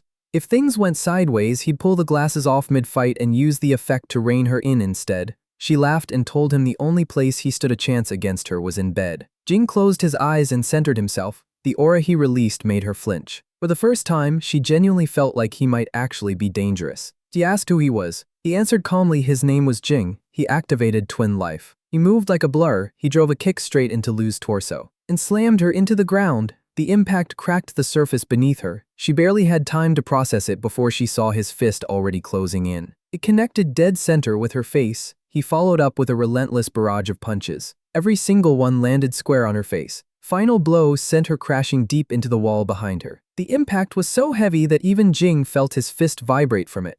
The noise pulled a crowd. People whispered, asking each other if someone was filming a movie. Even the wall had partially collapsed and a few onlookers were genuinely worried Lu had been buried underneath. Everyone was starting to wonder just who this kid was. She stood back up. She was absolutely livid. The crown on her head pulsed with a dark, ominous aura. She told him he had really, truly pissed her off. Jing, for his part, was actually enjoying himself. She swore she would grind him into meat paste. She swung her bat. He sidestepped it cleanly and drove his knee straight into her face. Blood poured from her nose, and yet there was this unsettling smile on her face even after taking that. Because she had grabbed his arm, she told him he wasn't going anywhere now. Then she froze because he had calmly pressed a single finger to her forehead. Our absolutely unhinged, galaxy-brained MC activated his aiming skill and slicked her forehead. The force was absurd. She dropped her bat, grabbed her face, and screamed that her eyes were on fire. Jing remembered his master's words: despicable or not, it didn't matter. As long as you win, any move is valid. Only the one left standing has the right to speak. And that applied to women too. They had weak points just like anyone else, specifically between the thighs. He kicked her there. She groaned and crumpled to the ground. While she was doubled over, Jing clasped both hands together and raised them high overhead. Then he brought them down with full force directly onto her head, and the crown went flying clean off. The impact caved the ground in, and she slammed face first into it. The crown rolled and bounced across the rubble. The Rose gang members had watched every second of it. Their legs were trembling so badly they could barely stay upright. Jing walked over and picked up the villainess's crown of glory. The system detected a divine substance. Divinity extraction began immediately as he snapped a photo of it. He reported to Yuking, successfully contained. He glanced back at Lu, faintly hoping she wouldn't suffocate lying face down like that. As for whatever punishment came her way for everything she'd done while wearing the crown, he'd leave that to the people she had terrorized. He noticed the absorption speed had increased. He was about to pull up the screen to check what had changed when a man in a suit called out to him. Jing turned toward the voice. The man demanded that Jing hand over the item in his hand and told him flatly that he wasn't qualified to be touching it. Divinity absorption was already at 71 out of 100. This was a critical window. Jing couldn't afford any interruption, so he calmly asked what the man planned to do if he refused. The man released a suffocating aura and asked if Jing had a death wish. As the man stared him down, system panels started stacking up. Body level estimate 17 to 19, body mutation rate under 1%, traces of martial arts cultivation detected, no obvious specialized body parts. Combat mode unable to calculate, comprehensive danger level 21 to 25. The man had clocked Jing as 16 or 17, probably from somewhere in the outer ring countryside, and yet his level had already crossed 2. Still, in the man's eyes, that was nowhere near enough. He slowly approached Jing and told him this was his last chance. Then Jing aimed a kick straight at his crotch. The man cursed, calling him a lowlife who relied on dirty tricks every day, which was exactly why he'd had his guard up for that. But to his complete surprise, Jing suddenly took off running, shouting that the man was a pervert because no normal person would guard against that move. The man roared at him to stop running, swearing he was going to kill him. Jing ran and turned it over in his head. This man had to be a containment agent from another company. Something about his body felt genuinely off. Stiff like mechanical components bolted underneath a human shell. The man surged forward to grab him. He almost had him. But Jing twisted out of the grip and kept running. The man clicked his tongue in annoyance. Jing knew he couldn't keep this game going. Divinity absorption was already at 81 out of 100. Then a punch came out of nowhere and sent him straight through a wall. He barely got his arm up in time to block it. Even so, the impact blasted him through several more walls in succession. He realized it didn't matter how far he ran, this man would eventually catch up. Then the system fired off a notification: divinity extraction complete. A new skill had appeared, Shadow Flame, currently inactive. Divinity required for activation 539 out of 500, all conditions met. The system asked if he wanted to activate it. He hit yes. The man told Jing to hand over the item. He promised he'd only break one hand and one foot and would let him keep his life. Generous. He stopped cold when Jing suddenly clamped a hand over his mouth. In that moment, the man realized Jing was a recipient. Jing wasn't sure if the man was referring to him. The man confirmed there was no one else. He stared at the black flames surrounding Jing's body, at the strange, impossible aura radiating off him. That's when it fully registered. He was facing a recipient. Jing had activated Shadow Flame Level 1. Divinity required for upgrade 39 out of 100. Effect: converts shadows into tangible shadow flames. The divine avatar remained locked, requiring 2000 divinity in level 10. He only had 39. Jing noticed the instant the man saw the black flame, he'd connected it to the word recipient. Jing still didn't know what that meant or what a recipient even was. He saw the man trying to flee. He couldn't allow that. He hurled black flames at him. The man screamed at him to stay back. Jing still didn't fully understand what he was doing. He just moved with intent and the shadow flames surged forward on their own. It felt like an automatic targeting system. Floating cannons, basically. Man kept cursing as the flames rained down on him. Jing watched him with cold eyes. The flames slipped into the man's nostrils. Jing went still. The man began screaming, pain erupting from multiple parts of his body at once. Jing kept watching carefully. The man burned. Seeing it made Jing's stomach turn. The system flagged it weak, defeating the strong. He was rewarded with plus 452 fighting experience. Another notification followed, plus 633 fighting experience. Fitness experience surged, plus 422, plus 558. Fitness upgraded to level 6 at 28 out of 3000. Health preservation upgraded to level 4 at 25 out of 1200. Aiming upgraded to level 4 at 102 out of 1200. Fighting upgraded to level 4 at 805 out of 1200.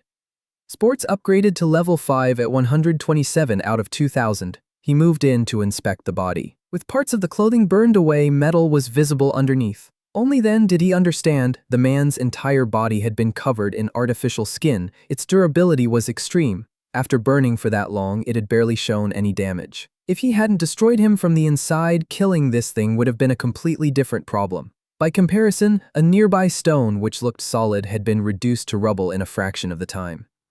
Jing noticed there were no signs of carbonization on its surface, and it was cold to the touch. That meant shadow flame didn't actually behave like real fire. Then suddenly the black flames across his body went out. He checked the system. It explained that shadow flame was converted directly from surrounding shadows. Now that the shadows in the area had thinned, the flame had weakened as a result. He understood immediately. The more shadow coverage around him, the more fuel he had, and the stronger the flame could become. He dispersed his shadow. Jing found it interesting that he'd been able to use the skill intuitively without any prompts guiding him. He also had no idea yet how the cooldown was even calculated. For now, he decided not to overthink it. As for the burned man, he'd explain everything to Yuking first. In the southern district, a man stood staring at a large, pulsing mass of flesh. He ran a hand gently across it, then spoke, asking Ping Ping if it knew why he had called for it. It was Kaiping. He had lost a hand and was wrapped entirely in bandages.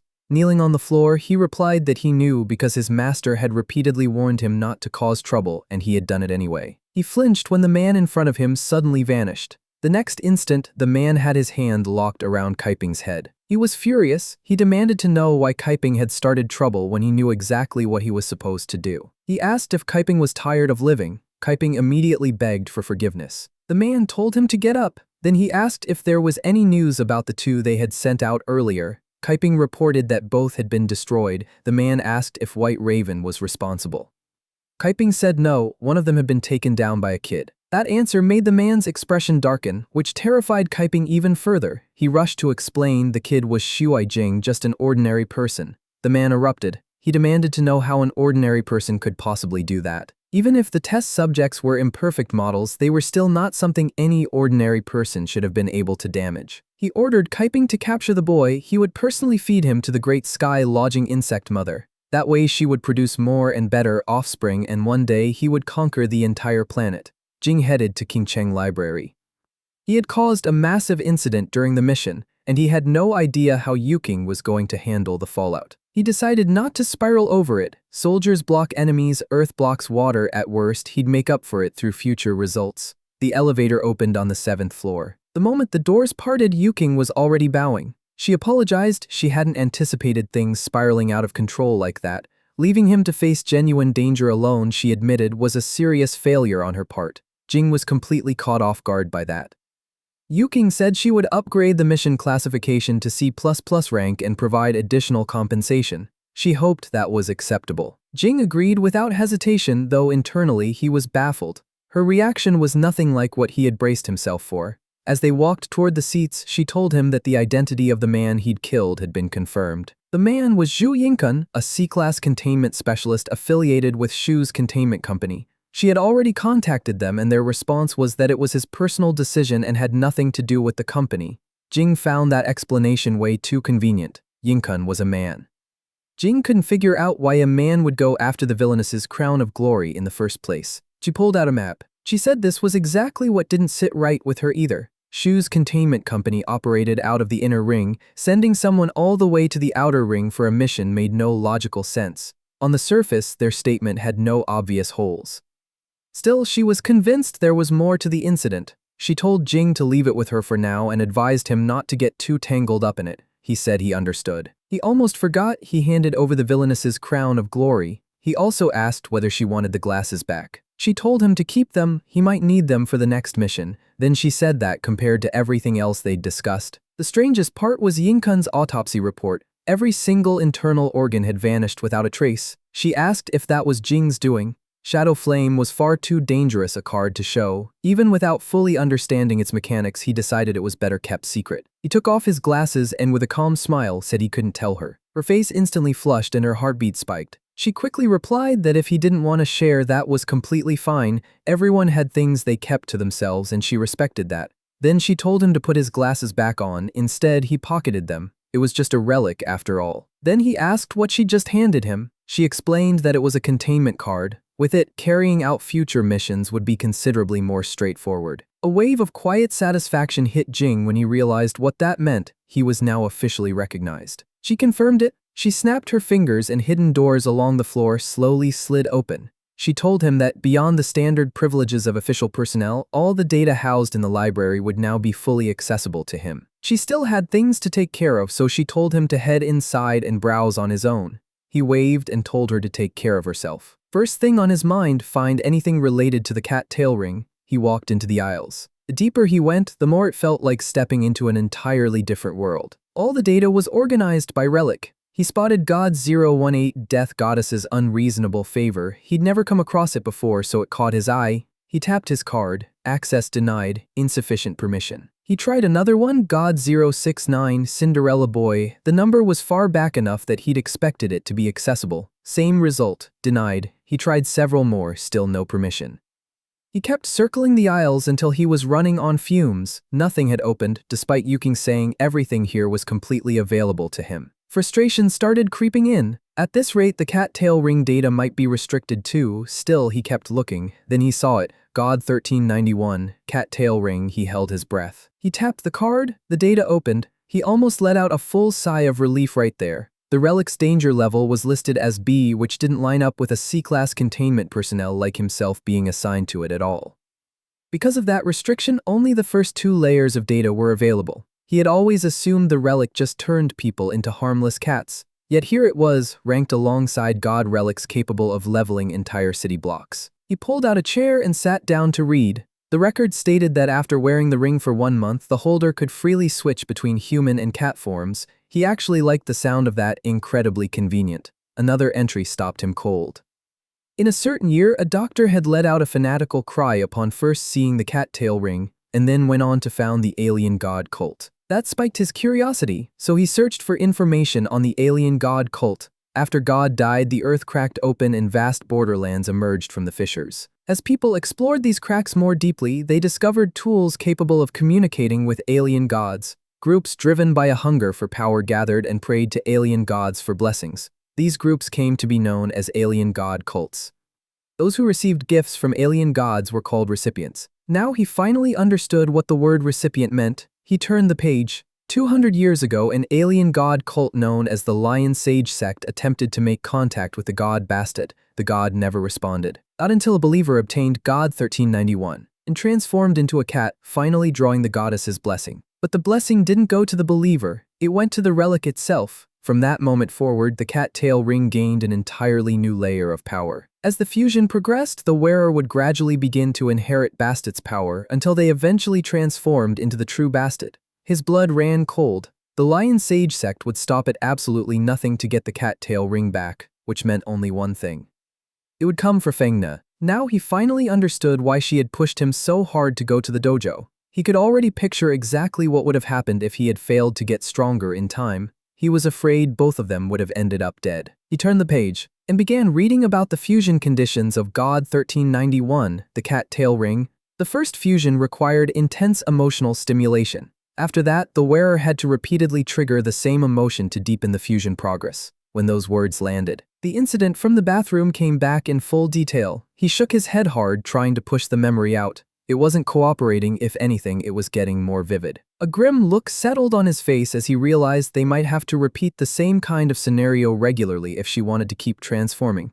He had absolutely no idea how he was supposed to break that news to her. He kept reading and noticed more details further in. God 1391, the cat tail ring, no side effects. The relic only granted divine authority, nothing beyond that. The only genuine threat was the Lion Sage sect. That part still made him uneasy, but knowing there were no side effects was at least something. He turned to the next page, hoping to find what kind of power Bastet actually possessed and whether the ring could ever be removed. To his surprise, neither question had an answer. A C-class containment clearance simply wasn't high enough to access that level of information. Then his phone rang. It was a bank notification. He had received 231,511. 31 UCI currency, bringing his total balance to 235,212.25. He assumed at first it was his wages. Then he realized it was the compensation Yuking had sent over, and the amount was way more than he'd expected.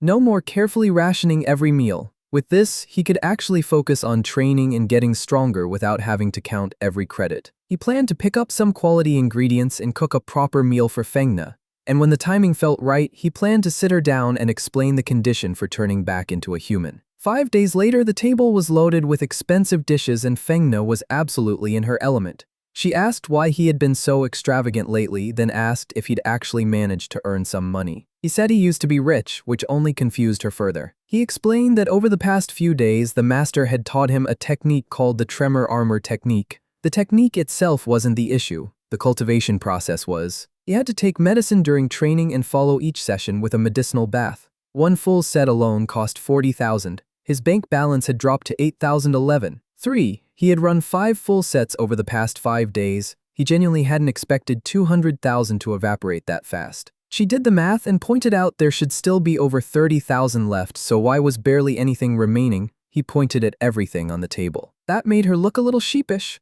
She admitted his generosity toward her was admirable, but she still warned him to be smarter with money going forward. Aside from the potions he'd already mentioned, he'd need to buy weapons and hidden weapons eventually. And proper formal wear was mandatory for entering high-end venues. A single outfit started at over 100,000. He said that price was insane. She told him that buying lobster or any other luxury ingredients once a month was more than enough. Only then did it hit him just how many ways there were to burn money. Payday was still far off, and Yuking might not have work lined up for him anytime soon. If he didn't find a way to generate income, he was going to be back to surviving on air and willpower. So he started looking for work. He messaged Fuguang and asked if anyone was short on help. Money had been tight lately. He said he was open to bodyguard work, carrying, or porter jobs. Fuguang replied that he had asked exactly the right person. He told Jing to meet him at Hidden Dragon Dojo the next afternoon. There'd be a test to see if he qualified. After sending the message, he noticed Fengno was still going strong at the table. She'd cleared most of the plates. He shouted at her to leave something for him. The next day, a Hidden Dragon Dojo. Jing was deep in cultivation. During his training, he unlocked a new skill, Soft Force. Fuguang watched from the side and nodded slowly. In just 5 days, Jing had already pushed the tremor armor technique to this level. That kind of progression meant genuine potential. A student walked over and asked if Jing could demonstrate a move. They were running a strength test. Before Jing could even respond, Fuguang answered for him and agreed. He leaned in and whispered that this was a perfect opportunity to put his training to the test and let everyone see what he'd been working toward. Jing thought it over for a moment, then decided to give it a shot. A student named Wen Jaeorong, punch force at 201. 3 kilograms, spoke up and said Jing hadn't been at the dojo long, so his raw power might not be there yet and he shouldn't push himself. Another student, Yi Yingyu, punch force at 212. 2 kilograms, agreed and warned Jing not to come crying if he broke his hand. The woman who had originally invited Jing, Ning Mengmeng, punch force at 232 kilograms, told both of them to shut up, insisting their little junior brother was genuinely impressive. Jing stepped up and threw a punch into the bag, no visible effort. It looked like he'd barely tapped it. Ning Mengmeng frowned, worried he hadn't loaded up properly. Jiorong was fighting back a laugh. The room had gone so quiet that everyone assumed Jing had deliberately held back to avoid embarrassing himself. They started mocking him for it. Then the punching bag exploded.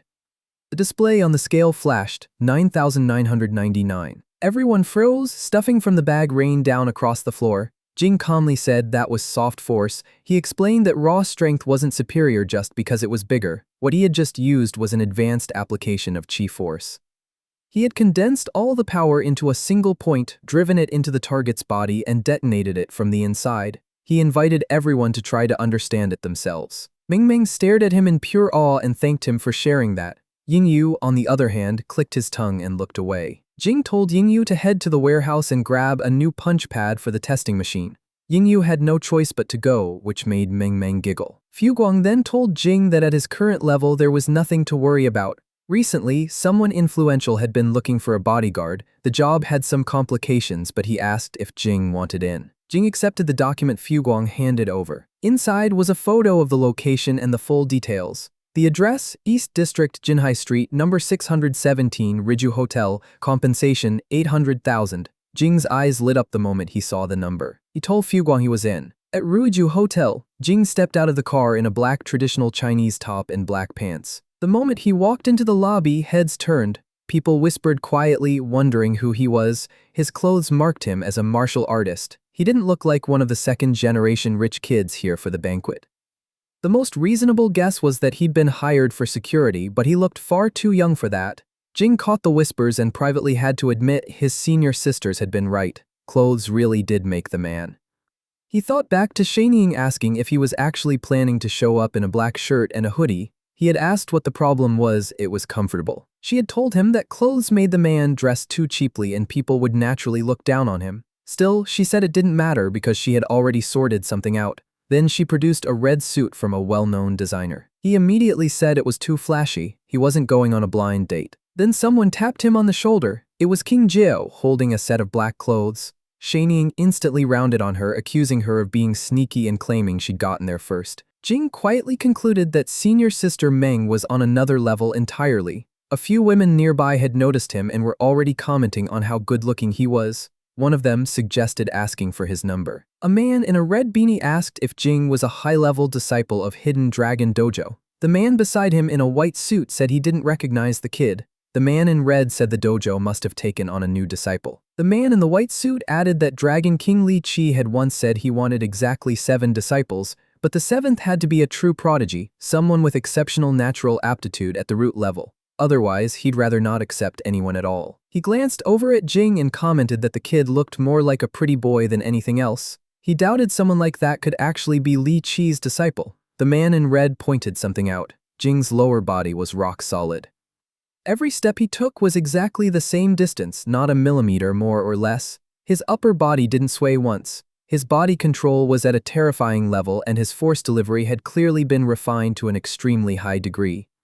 The man in the white suit shrugged it off. Even if Jing could get 10 times the output from 1 unit of force, he said, being outnumbered 100 to 1 would still end in a loss. That annoyed the man in red. He said there was simply no point trying to have a conversation with someone built entirely out of muscle and stubbornness. Right then, the receptionist approached Jing and politely asked if he was the martial artist gentleman assigned to security. He introduced himself and said it was a pleasure to meet them. The man then ran through the job details. 6 martial artists had been hired in total, each responsible for a specific zone. Jing was assigned to the stage area. The lighting there was poor, so he'd need to stay sharp. Jing took the floor plan and said confidently that with this many martial artists on site, nobody would dare start anything. The manager shook his head. It was hard to say. Bringing in more people was simply a precaution. After that, he excused himself, saying he still had plenty to handle. Jing turned it over in his head. Hiring extra hands wasn't unusual on its own, but 6 martial artists specifically? Something serious was going on here, and that wasn't all. A large number of professional bodyguards had also been deployed. One look at their gear told Jing these weren't amateurs. The surveillance camera count was also way beyond anything a normal hotel would need. When things looked this abnormal, there was always a reason behind it, which made him genuinely curious about what kind of incident had prompted this kind of setup. The man in the white suit walked over and asked if Jing was the newly accepted direct disciple of Hidden Dragon Dojo. Jing asked who he was. The man introduced himself as Li Zhequan from Tiger Soul Dojo and made it clear he wasn't looking for trouble. He said that since they were colleagues for the evening, it made sense to get a feel for each other's level beforehand. Jing asked how he planned to do that. Zhequan suggested crossing hands, the standard way martial artists tested each other without making things serious. Jing read the situation immediately. The man didn't trust his ability because of his age. At the same time, Jing saw it as a solid opportunity to measure where he actually stood among these people. Then Yu Gang suddenly spotted him and froze. He asked why Jing was here. A woman beside him leaned over and asked if he knew the handsome guy. Then another voice cut in, someone announcing they were rooting for Jing. Jing turned and recognized the face. It was Pei Xiao. The woman standing next to Yu Gang whispered that Zhequan was no joke. She said the last time second young master Yu Gang crossed hands with him, he got squeezed until he screamed, and that incident had left Yu Gang thoroughly humiliated. Another woman pointed out that nothing seemed to be happening on Jing's end, so she assumed Zhequan had the upper hand. Jing calmly clarified it wasn't that nothing was happening, it was just that ordinary people couldn't see it. Only then did they start to realize something was off. Jing looked lean and unremarkable on the surface, but his body had been tempered through grueling training. It was already as dense and hard as steel. His chi was clean and refined on a completely different level from anything Zhequan could match. Xiao told Yu Gang to wait until it was over, then asked him to introduce Jing afterward. Yu Gang quickly agreed. Internally, Yu Gang felt genuinely shaken. He couldn't wrap his head around how Jing had gotten this strong. It felt impossible. Jiaquan meanwhile sensed almost no visible chi coming from Jing at all, and that made him smirk. He took it as proof that the kid was a rookie. He told Jing to pack up and go home early. Jing could tell that Jiaquan's strength was real.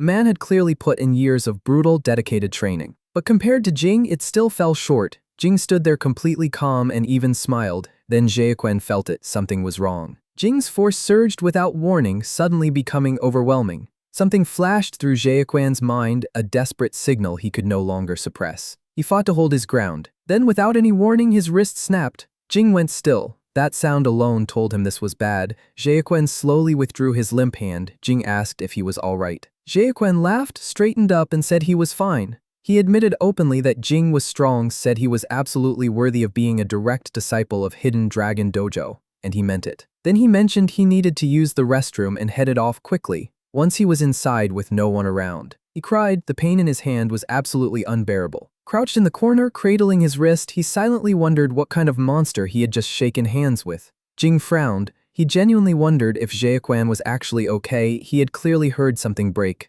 Just then, Yugang called out to him. Jing turned around. He was a little surprised to see Yugang waving at him with full enthusiasm. At the stage area, Jing finally confirmed what he'd suspected. Yugang really was a rich young master. He had always half assumed the guy was just fronting.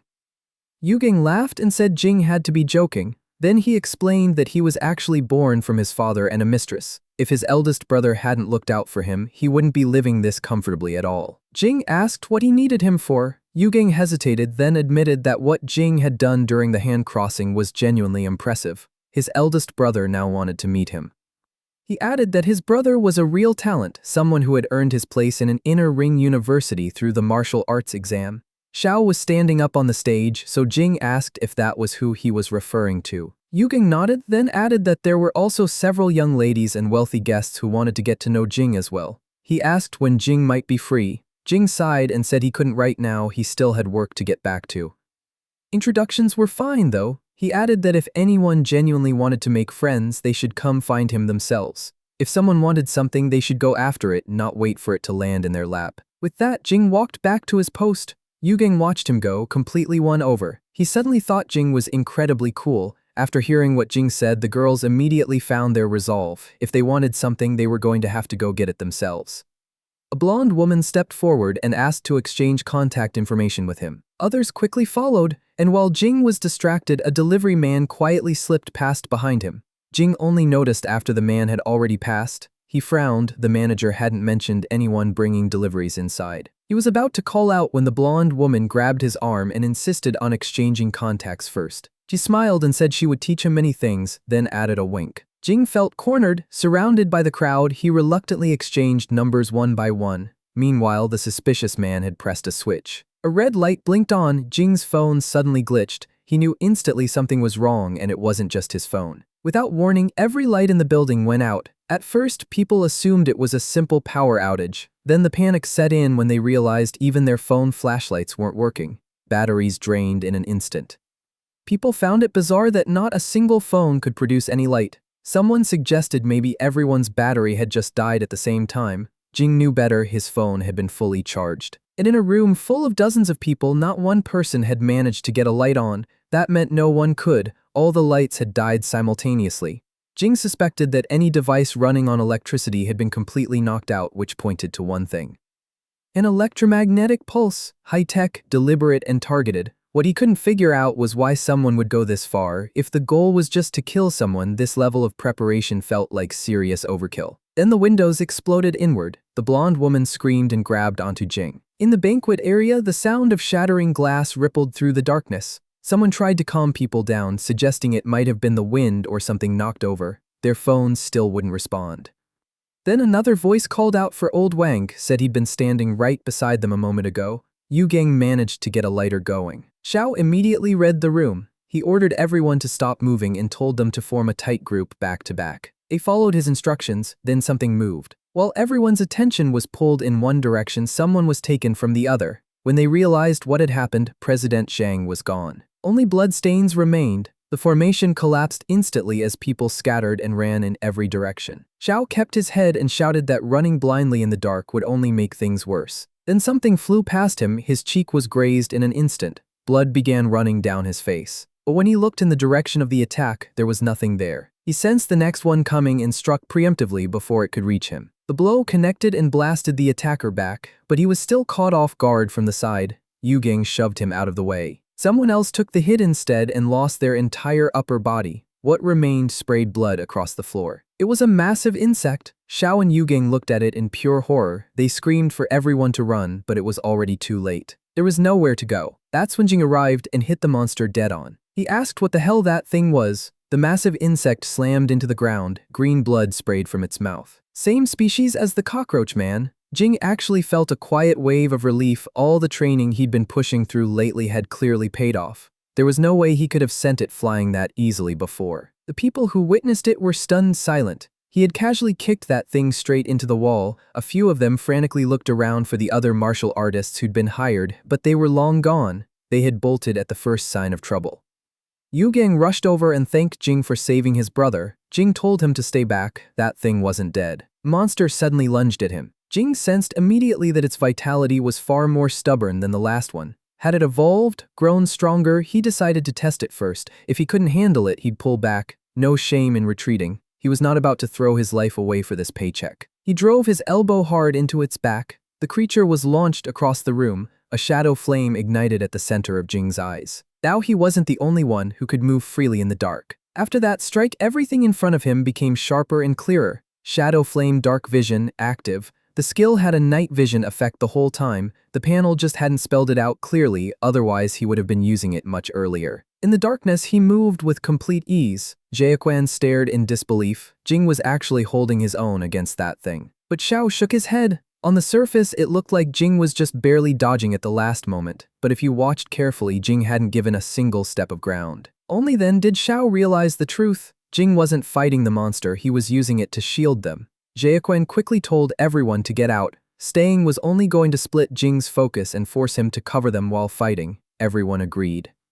They could call for help once they were clear. The others moved. Jing watched them file out and felt the tension in his shoulders ease. Good. Now he could actually cut loose. He looked at the monster and told it that since it seemed to be enjoying itself earlier, he'd be happy to keep it company a little longer. The creature spread its wings, then it charged. Jing didn't see it coming in time. The monster had been holding back. Its speed had jumped to an entirely different level. It hesitated when Jing suddenly vanished from in front of it. In response, it released a thick, dark mist. Jing stiffened. He had no idea what was happening. Fragments of his memories started playing out in front of him like a spinning lantern, vivid and disorienting. For a split second, he genuinely wondered if he had just died at the hands of a cockroach. An actual cockroach. But that couldn't be right. After everything he'd spent on martial arts training, there was absolutely no way he was going out like this. Something had clearly gone wrong. This wasn't a normal attack. He felt himself fall and his head struck something hard. When he turned his head, he saw a familiar dragon. At the same moment, the monster drove straight into his torso and stopped cold. A powerful force had formed directly in front of Jing's chest, an invisible wall of energy that the creature simply couldn't break through.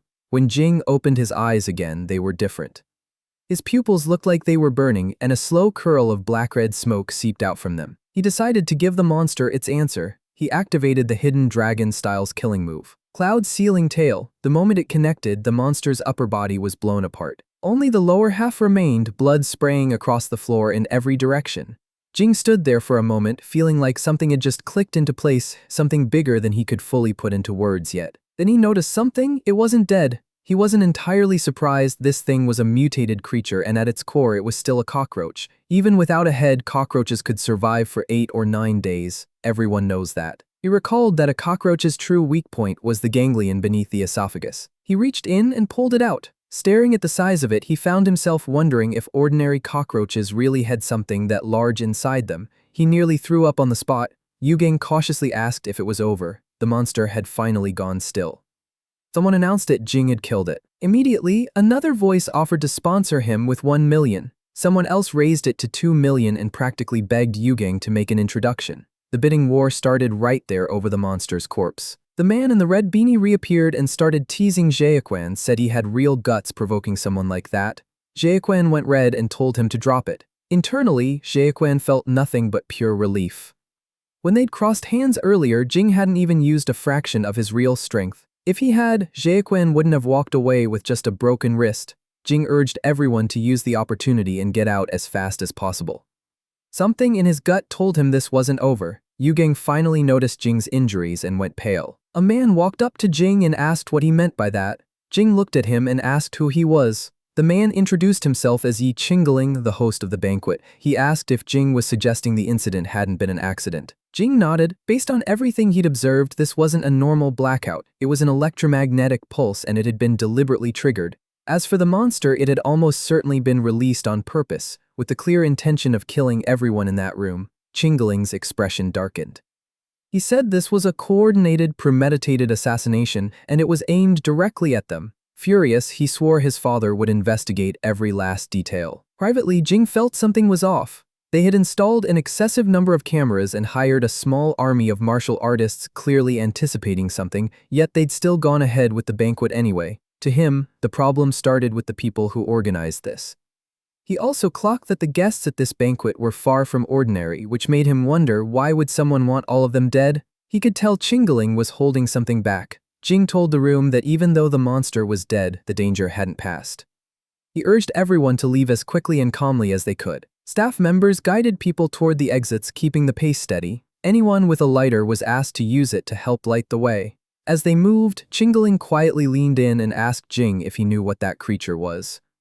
Jing replied that he was just a bodyguard. He would do his best to keep everyone safe, but he didn't know anything beyond that. In that moment, Jing realized he was being tested, and he understood that whatever was unfolding here ran much deeper than a single banquet. Jing stood cooling down in the hotel lobby, checking his status panel while everyone else scrambled to call their families and demand rides home, swearing they would never set foot in that hotel again. The system flagged the encounter as an intense deathmatch that had pushed his body's potential to the limit. He earned plus 1027 fitness experience, not a bad haul, all things considered. More notifications stacked up, plus 829 health preservation, plus 538 running, plus 55 charm, and plus 518 aiming. On top of that, plus 1,539 fighting experience, plus 1,347 sports, and plus 121 visualization. The last one specifically because he had vividly imagined a true dragon sweeping across a sea of clouds during the fight. Fitness advanced to level 7, 135 out of 4,500. Health preservation rose to level 5, 298 out of 2,000. Running reached level 6, 359 out of 3,000. Fighting climbed to level 6, 324 out of 3,000. Visualization increased to level 4, 748 out of 1,200. Jing was satisfied. 4-digit experience gains weren't easy to come by, and he had finally met the specialization conditions. There was a cut on his chest, and it was healing right in front of his eyes. He paused, confused, then realized his status had fully restored itself after leveling up. The system notified him that all requirements had been met. He could now convert basic force delivery into special force delivery. He wondered if that condition had been triggered by his understanding of Cloud's sealing tail. He also found himself curious whether this special force delivery had any deeper connection to the hidden dragon style as a whole. He decided not to overthink it. However he looked at it, special force delivery was a clear upgrade over the basic version. He hit yes. System confirmed the specialization. Force delivery reached level 6, 2,080 out of 3,000. A total of 6,880 experience points was converted into hidden dragon force, now at level 4, 1,880 out of 4,000. At the same time, a strange new sensation spread through his entire body. It felt like rusty gears inside him had just been freshly oiled. Qi flowed through his meridians with a smoothness he had never once felt before. This kind of opportunity didn't come around often. So he struck while the iron was hot and started running the tremor armor technique right there in the lobby. Meanwhile, the medics had arrived. Xiao guided them toward the injured and began recounting everything that had happened on the 17th floor. He was about to continue and stopped dead. Jing was in the middle of cultivation in the hotel lobby. That night at Hidden Dragon Dojo, Jing thanked Shanying for applying medicine to the cut on his chest. She asked how he had ended up injured. This was supposed to be a routine bodyguard job, not a monster encounter. She sighed and said his luck was genuinely something else. The master arrived and said that dojo commissions always carried an element of risk. Accidents couldn't always be avoided. Since his master was clearly experienced, Jing asked if he had any idea where that creature had come from. Li replied that he didn't know the specifics either. He only knew the creature was most likely connected to the Borderlands. Jing wondered if the Borderlands were the same rifts he'd read about in the library data, the ones that had torn open after God died. He couldn't help feeling curious about what was actually living inside them. His master advised him not to fixate on it. Surviving at all was already a stroke of good fortune. And beyond that, it had been a blessing in disguise. Jing had grasped the hidden dragon-style's killing move, Cloud's Sealing Tail, under genuine life-or-death pressure. For a martial artist, that kind of crucible was the best teacher there was. Jing mentioned that he seemed to have grasped something deeper, the core essence of the hidden dragon style itself. The master was so stunned he literally pushed himself out of his wheelchair and walked straight toward Jing. Jing took a step back instinctively. Li began inspecting Jing's body carefully. What he found shook him so badly that he staggered backward and nearly fell. He asked Jing if he had raised a dragon. Jing had absolutely no idea what that meant. Even Shanying looked confused, like they were speaking a completely different language. Li burst into delighted laughter. He explained that to one day conceal a true dragon capable of overturning the clouds and sky, one must first raise a fledgling dragon within the body, and Jing had already done exactly that. Jing and Shanying helped steady him. Jing mentioned that after the dragon had appeared, his chi flow had become dramatically smoother. He asked if there were other effects. Li replied that the dragon wasn't merely a visualization or a mental image. It was a strand of true dragon force with its own consciousness and spirituality. He explained that from this point forward, practicing martial arts wasn't just about refining techniques anymore. It was about feeding and nurturing the dragon within the body. That was the true heart of the hidden dragon style, and Jing had already obtained the key to breaking through his limits. Jining asked what that actually meant in practice. Li explained that the human body had a ceiling. Once the 5 major physical trainings, skin, flesh, tendons, bones, and blood, were perfected, there was nowhere left to go. At that point, breaking the limit became necessary, which meant sublimating one's very nature as a living being. Reforging the physical body from the ground up was the most critical foundation of that process. And while such a person would still appear human on the outside, the essence of what they were would no longer be human. Those who completed this sublimation were called earthly immortals by Taoists and living Buddhas by Buddhists. As long as no accidents occurred, they could live for at least 150 years, maintaining their body at absolute peak condition right up until death. Jing quietly realized that his master's legs were probably what Li referred to as an accident. Li told him not to worry. Jing had already completed a critical step in the process. The risk of failure had been greatly reduced. What remained was steady, consistent effort. Jing thanked his master sincerely. Shanying said she had heard from a senior brother that Li had once been a powerful figure who had leaped over the dragon gate. She asked why he had still aged. Li's expression turned grim. The dragon he had raised was killed by someone. Words hit both of them like ice water. He explained that back then he had lived in the North District. Drunk on his own martial strength, he had acted recklessly and arrogantly with no concept of how vast the world truly was. Every day he threw himself into martial duels alongside Bashing. And in doing so, they made a lot of enemies. When those enemies realized they couldn't beat him head-on, they went after Basheng's wife and daughter instead. Blinded by rage, he stopped thinking and focused only on one thing: revenge. Countless people tried to stop him. He didn't care. He cut through them one by one as they came. For a time, he genuinely believed he was untouchable, but retribution found him. A powerful individual shattered his legs and destroyed the true dragon within his heart. His spirit broke along with his body. After that, those who had been watching from the sidelines came in to finish the job.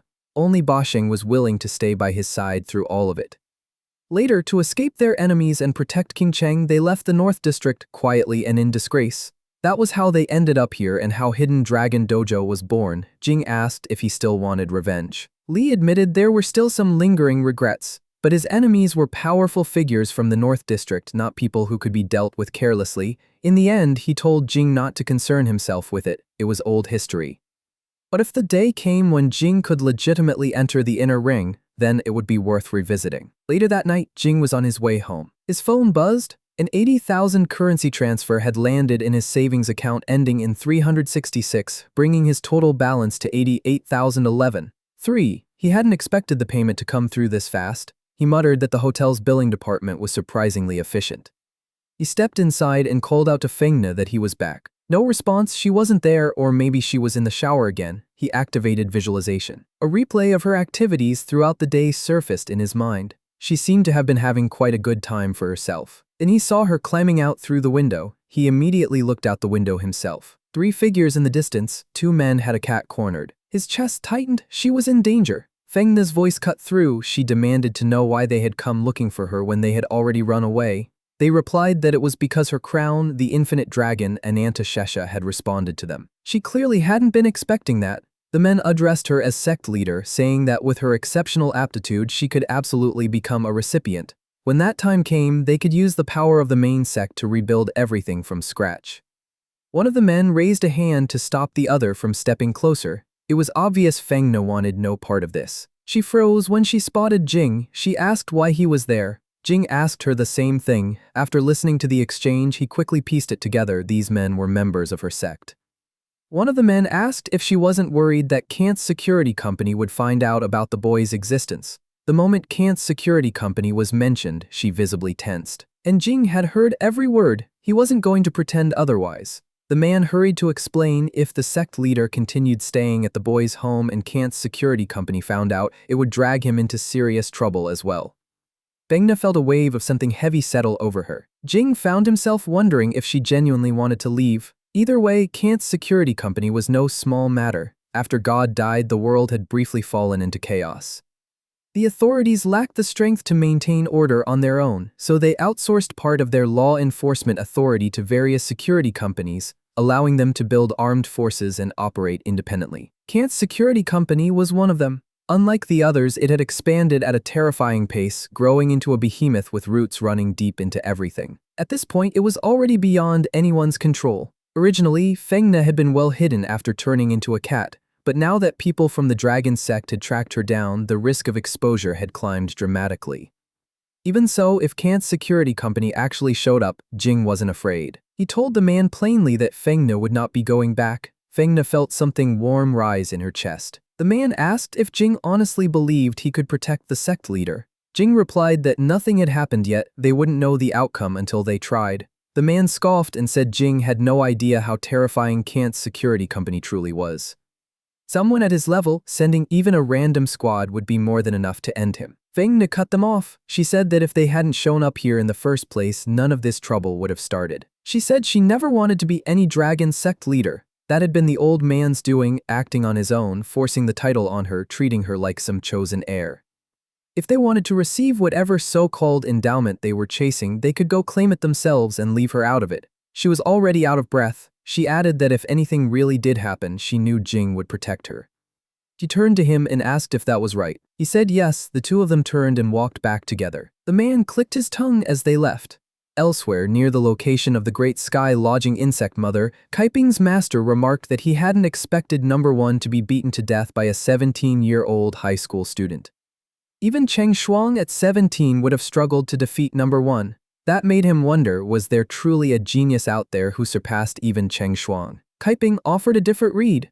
When his little senior brother was 17, he had only just started practicing martial arts. He suspected the person in the news had likely been quietly cultivated by Hidden Dragon Dojo for years and had simply chosen this moment to make a statement. His master told him to let it go. It didn't matter either way. The expected outcome hadn't been achieved, but several people had died, and that would serve as a clear enough warning to the governing council. He tossed the phone to Kaiping, who caught it and answered.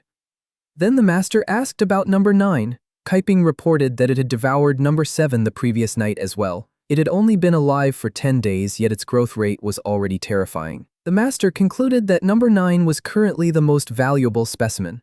All future feeding and production efforts would be redirected toward it. He also instructed Kaiping to find an opportunity to let number 9 go out and make an appearance. He already knew the high school student from the news was enrolled at King Cheng affiliated high school. That school was King Cheng's top institution. An incident there would generate massive public pressure and greatly increase support for the bill he needed passed. Kaiping felt a chill run through him, but he still answered yes. A bright, clear morning. Jing was deep in training, grinding toward a future where he could solve every problem he faced. And if he couldn't solve the problems themselves, he'd solve the people behind them. As he trained, he pictured himself dismantling Kant's security company piece by piece. The system notified him that a tremor armor technique cultivation session had been completed. Fitness experience increased by plus 331. On top of that, activating visualization during cultivation had dramatically boosted the overall effect. Shaking Starfire, one of the 5 great killing moves of the Hidden Dragon style, was a defense-breaking technique that drove activated chi force directly into an opponent's body. With this skill, Jing could shatter even the toughest defenses. Naturally, he wanted to master it completely. Then Fuguang burst in and announced that Jing had struck it rich. Jing asked how. Fuguang explained that by killing that monster at Ruju Hotel, Jing had saved a room full of wealthy second-generation heirs. In response, Hidden Dragon Dojo had been flooded with donations, every single one of them from those rich kids. The master had decided that every last credit of it would go to Jing as his compensation. The total came to 22 million. Jing's eyes lit up like he'd just seen paradise. He briefly imagined himself lying face down on a pile of cash. He said the wealthy really did know how to show gratitude properly. Fuguang then told him the master's message. Now that Jing was loaded, he should stop training so recklessly. Then Fuguang handed over the plan the old man had put together. Listed Jing's required daily intake: 1 perfect tonic soup, 1 kidney nourishing soup, 1 essence nourishing soup, 1 heart nourishing soup, 1 spirit nourishing soup, 4 inhalable supplements, 2 body nourishing medicinal baths, and 8 essence liquids. Daily cost 208,000. Jing laughed and said that was nothing, he had over 20 million. Fuguang told him to turn the page. 1 qi condensing heart nourishing pill every week, 800,000. An injectable steam sauna medicinal bath twice a month, approximately 1,230,000. A tendon opening massage once every 2 weeks, 1,800,000. A session in the high-pressure stone chamber once a month, 2 million. Jing's body started trembling. Fuguang told him to go ahead and say goodbye to his 20 million. Only then did it fully hit Jing. He really was just a poor scholar after all. Fuguang then showed him something on his phone. Jing's face was on the front page of the Qingcheng Morning Post. Someone had leaked the story of him killing the monster at Ruju Hotel to the media. Overnight, he had become Qingcheng's hero. Then his phone rang. A no number he answered, and the color drained from his face. The person on the other end was his teacher, and they were absolutely furious. He got an earful about skipping classes for so long, going off to do part-time work, getting himself plastered on the front page as some hero, and still not having the nerve to come back to school. Jing scrambled to say something had come up at home. The school sports meet was coming up in a few days, so his teacher had gone ahead and signed him up. Events assigned: 100 meters, 200 meters, 400 meters, 800 meters, and 2,000 meters. In short, his teacher expected him to carry the class.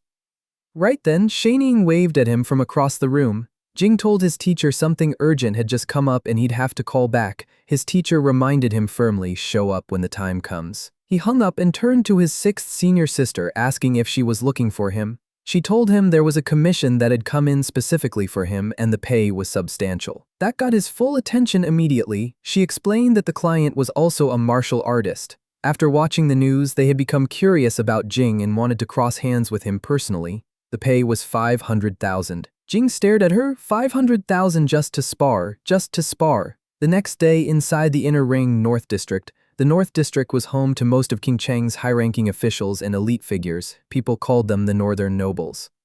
It was said that a random person there could earn in a few minutes what an outer ring household made in an entire year. Jing had always figured that was an exaggeration. Then he arrived. Getting paid 500,000 just to throw a few punches was genuinely absurd. Then again, rich people operated on a completely different logic. To them, that amount probably didn't even register. The house was massive, easily half the size of a school campus. That's when he noticed something. Standing at the front door was Yugang, waving at both him and Xiao. He wondered what those two were doing here. He asked if they were the ones who had sent the commission through the dojo. Xiao told him he had it wrong. Someone had wanted to meet him and had gone through Xiao to set it up.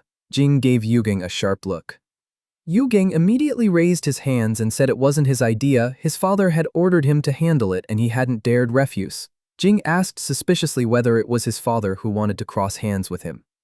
Yugang said no, someone else had asked his father for the favor. He looked equally confused, like he didn't fully understand it himself. Xiao suggested they talk while walking. He said the person came from an official organization. Which one exactly, he genuinely had no idea. His father had only passed on one instruction: do everything possible to satisfy this man. At last night's banquet, the man had personally asked Xiao to arrange a meeting with Jing. Xiao asked if Jing really had no guesses. Jing said no, though internally his first instinct was Kant's security company.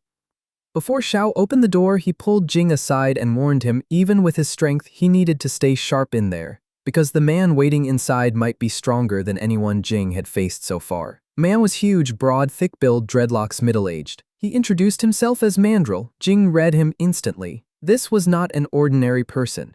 He greeted him politely, and in that brief exchange, he clocked the scars between the man's thumb and palm and the bullet holes in his shoulder. Those weren't the marks of civilian life. Those were a soldier's marks, someone who had lived inside violence. Mandrill grinned and said he wanted to be friends right away, and in his mind, the best way to make friends was to fight.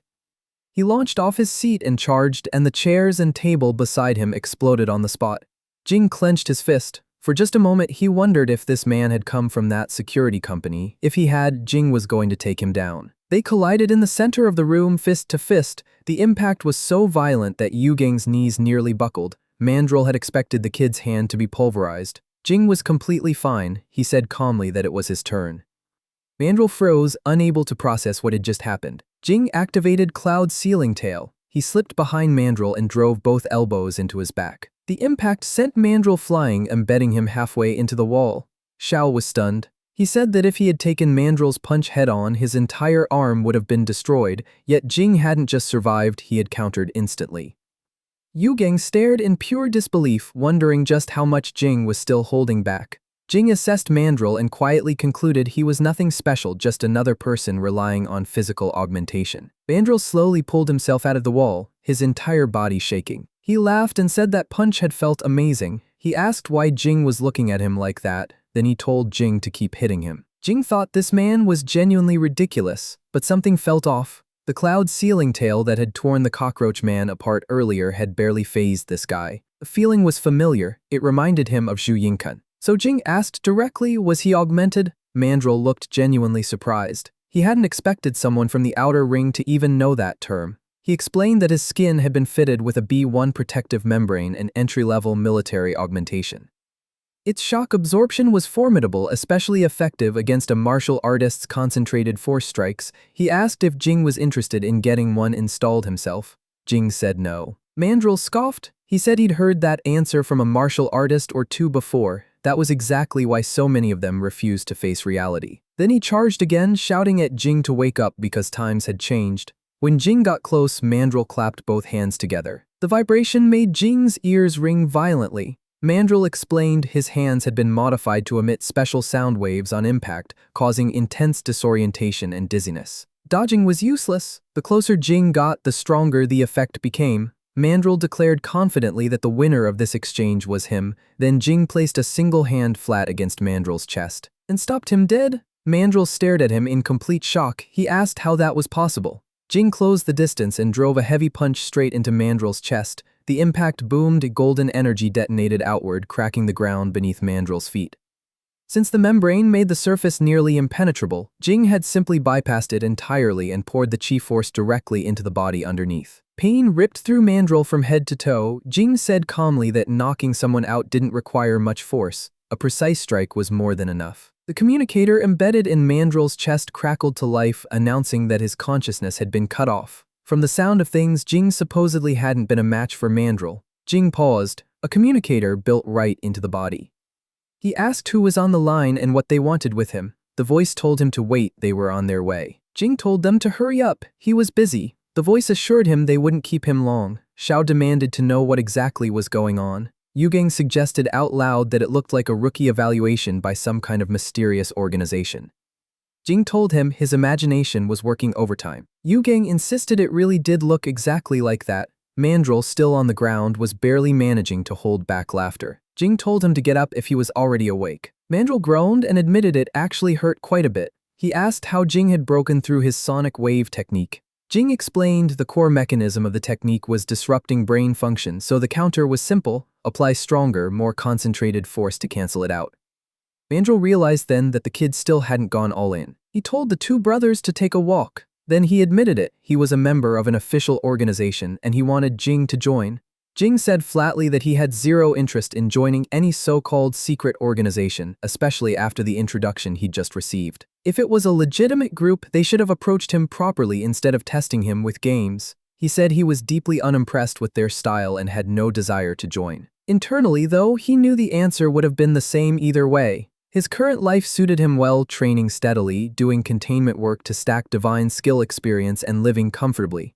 Maybe suspiciously comfortably, but comfortably. Mandrill's composure slipped slightly. He told Jing not to refuse just yet. He admitted his approach had been heavy-handed, but joining them came with real benefits and no real downsides. The first benefit, the protective membrane, something money alone couldn't buy. If Jing joined, he could get one installed for free. Jing pointed out that even with it, Mandrill had still gotten hurt. Mandrill said Jing was a genius, but sooner or later he would hit the ceiling of the human body. That wall, the point where forward progress simply stops, would break him from the inside. Jing agreed that it sounded like a real problem.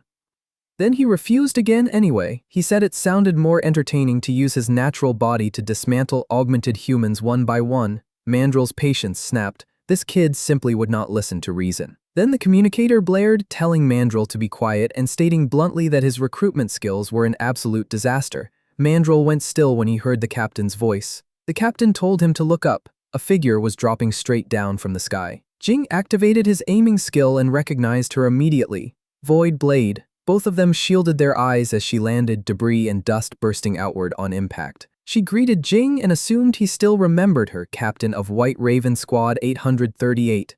Then she casually referred to the large individual beside him as one of her squad members. Jing leaned in and quietly pointed out that she was the one who had introduced him to Yuking in the first place, so why was she now trying to recruit him directly? She replied that this time the order had come from above. And besides recruitment, she had a second reason for being there. She asked if he knew the origin of the monster he had killed a few days ago. Jing said he only knew it was a Borderlands creature, nothing beyond that. She nodded and confirmed that it did carry Borderlands characteristics. Specifically, it possessed a core. The core was the power source of Borderlands creatures, but it didn't have to sit in the heart. It could be in the limbs, nails, or even the skin.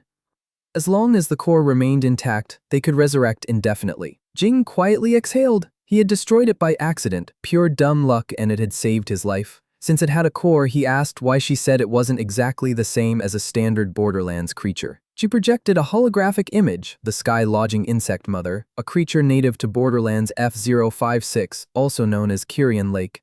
Its danger level assessment reached as high as 6-2. He asked what the danger level system actually meant and what 6-2 represented specifically. She asked in return whether Outer Ring dojos really didn't cover basic threat classification. Void Blade asked the gorilla to send over his combat data from earlier. Mandrill muttered that he wasn't a gorilla, then tapped the side of his head with a finger, producing a soft beep. She received the data and confirmed Jing's current danger level assessment was already sitting between 2-9 and 3-1. A normal adult male registered between 1-0 and 1-1. Jing's 2-9 put him at the equivalent of 1,280 ordinary men.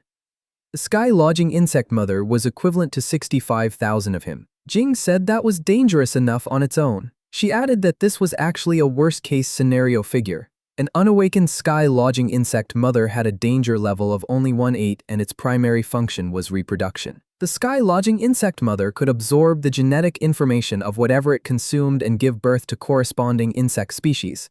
It could even eat multiple different creatures and fuse their genes together into something new. 1 month ago, a smuggling operation had captured a sky-lodging insect mother from Kyrian Lake and moved it out. After receiving the intel, they had chased the smugglers all the way to Qingcheng's southern district, and then lost the trail completely. Through Jing, they finally had a lead. He asked if the cockroach monster he had killed was something the sky-lodging insect mother had given birth to. She confirmed it, and since the monster had been a cockroach-human hybrid, Jing realized it had been created by fusing a cockroach with a human being. The thought sent a chill straight down his spine. Void Blade had also noted that the cockroach man's strength had been increasing continuously. She suspected that whoever was controlling the sky-lodging insect mother was refining the offspring in real time, and that Jing, having disrupted their plans more than once, had likely already become a marked target. Jing understood. Then he asked, was the invitation meant to put him under their protection? She said no. He was only 17, but his talent was exceptional. More importantly, he had the nerve to face Borderlands creatures head-on without hesitation. The White Raven Squad was backed by an agency with the most professional and advanced training system in all of Xuxia, capable of developing his potential across every dimension without blind spots. Jing had to admit her pitch sounded genuinely good. Unfortunately, he already had a training system that started above everything she was describing. So he declined. Void Blade could only sigh. She had a rough sense of how he thought. So she offered a middle ground. Jing could register as external personnel for the White Raven Squad. When needed, they would issue commissions and he would receive corresponding rewards. Mandrill, listening from the side, looked completely floored. Jing grew suspicious immediately. The terms were far too generous. He asked whether their agency held any god relics. She confirmed yes. One of their internal divisions was the God Relic Research Institute, which housed a significant number of relics. With enough accumulated merit, obtaining one wouldn't be out of reach. His eyes lit up on the spot. He agreed immediately and with completely over-the-top enthusiasm declared that he had been a lifelong fan of the White Raven squad for 10 years and that becoming external personnel had been his dream since day one. They shook hands, deal sealed. After that, Jing got in the car and headed home. Mandrill asked the captain if all of this was really necessary. Jing was a martial arts genius, sure, but rare didn't mean one of a kind. Void Blade replied that Jing was far from simple. The day before, she had contacted the eldest miss of the Wu family again. The importance Yuking placed on Jing was something Mandrill couldn't even begin to imagine. Mandrill asked if she meant Wu Yuking, the natural recipient.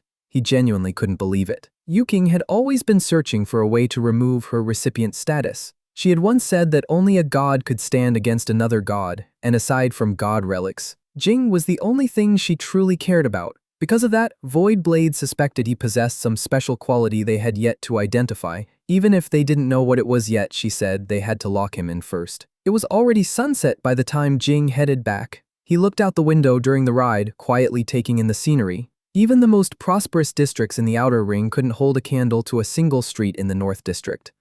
Then a message came in from Yuking, asking him to stop by the library when he had time. He replied that he'd be there soon and told the driver to reroute to Qingcheng Library. Before long, he was stepping off the elevator on the 7th floor. He told him to sit. The moment he did, he picked up the drink in front of him and took a sip.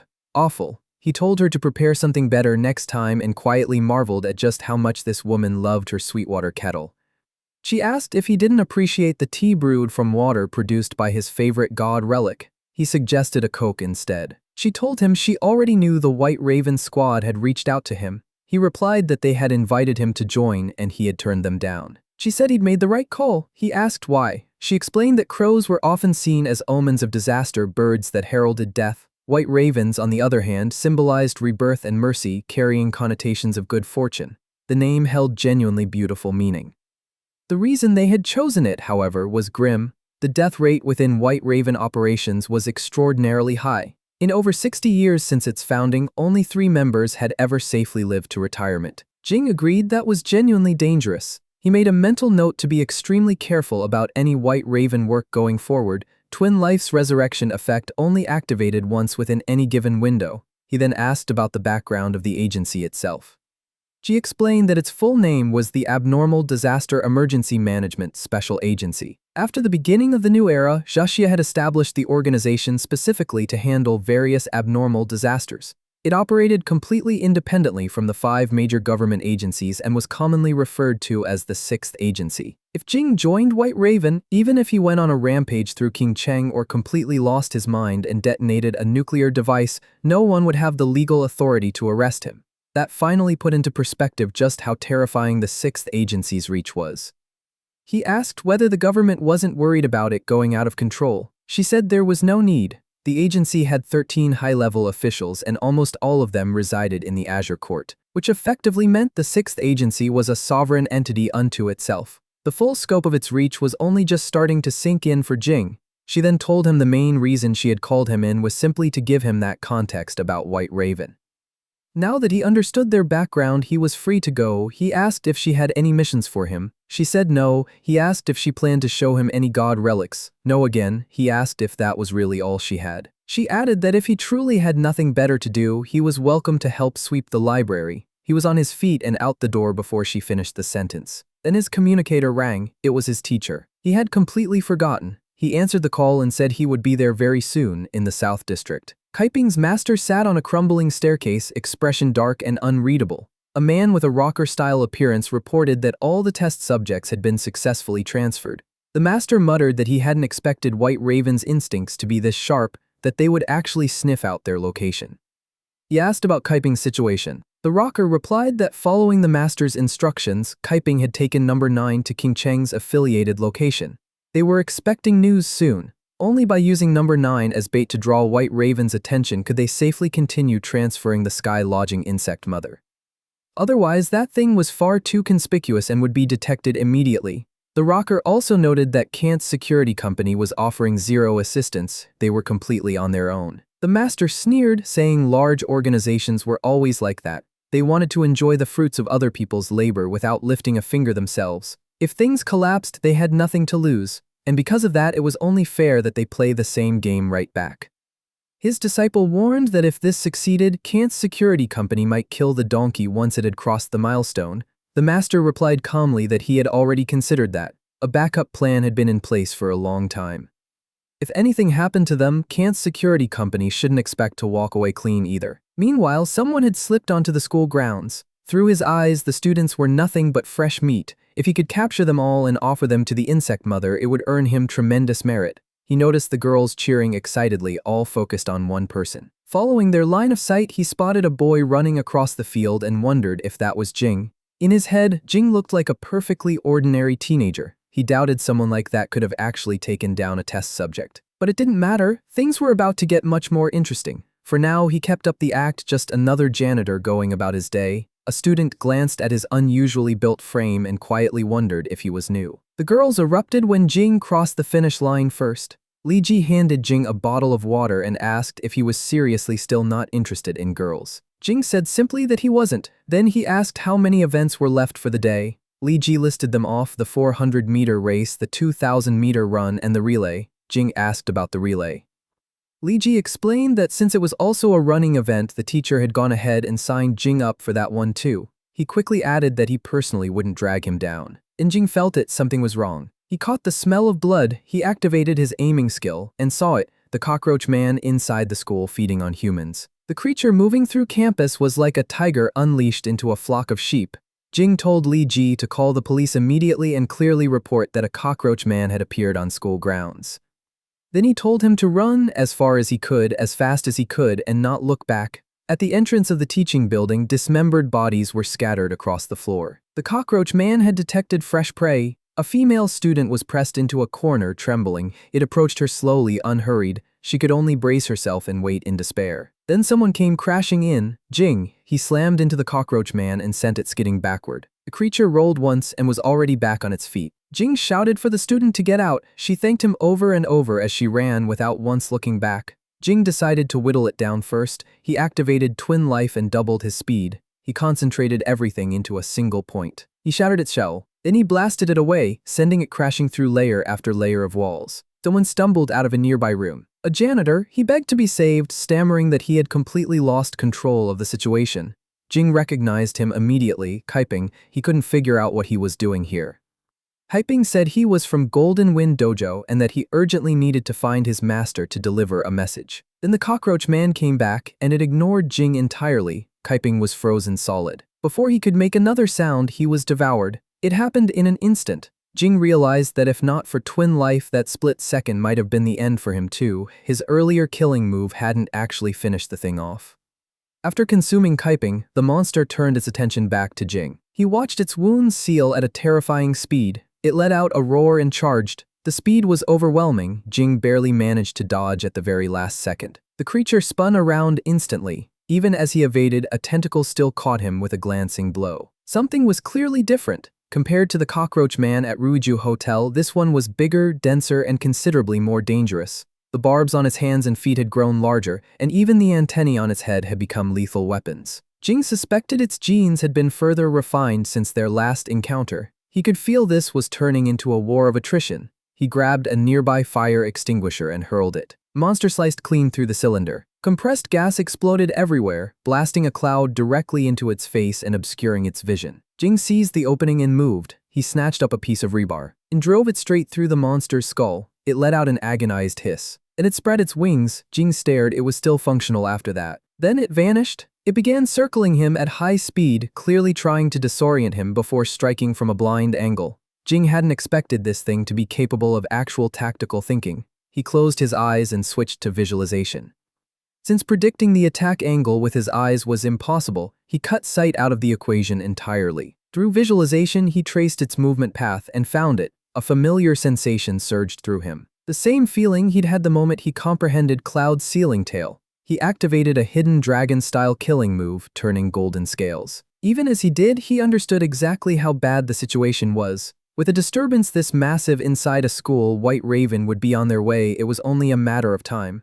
The plan was simple: stall, hold the line, and wait. The score was destroyed. Void Blade hovered in the air carried by her anti-gravity dragon wing augment. It had been less than 5 minutes and the entire school was already in ruins. She realized Jing could be in serious danger. A helicopter passed overhead. Void Blade immediately shouted a warning for it to dodge. A tornado had formed nearby. Mandrill reported to the captain that the teaching building had collapsed. He asked if they were still going in. Void Blade activated her skill. He spotted someone inside. A closer look confirmed it Jing. The data synced instantly across the whole team. She called it Extract Jing first. The rest of the squad would move to capture the sky-lodging insect mother's offspring, alive.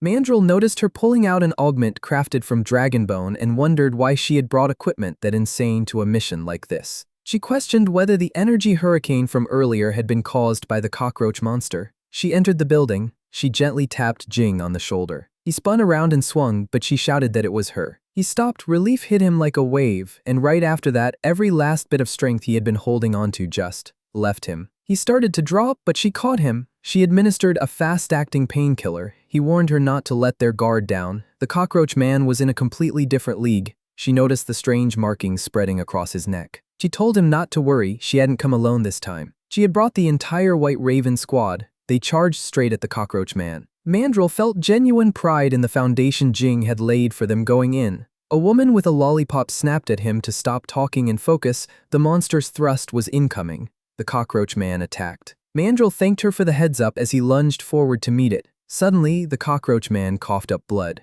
A deep gash had opened across its side, cut clean by the long, black-haired woman.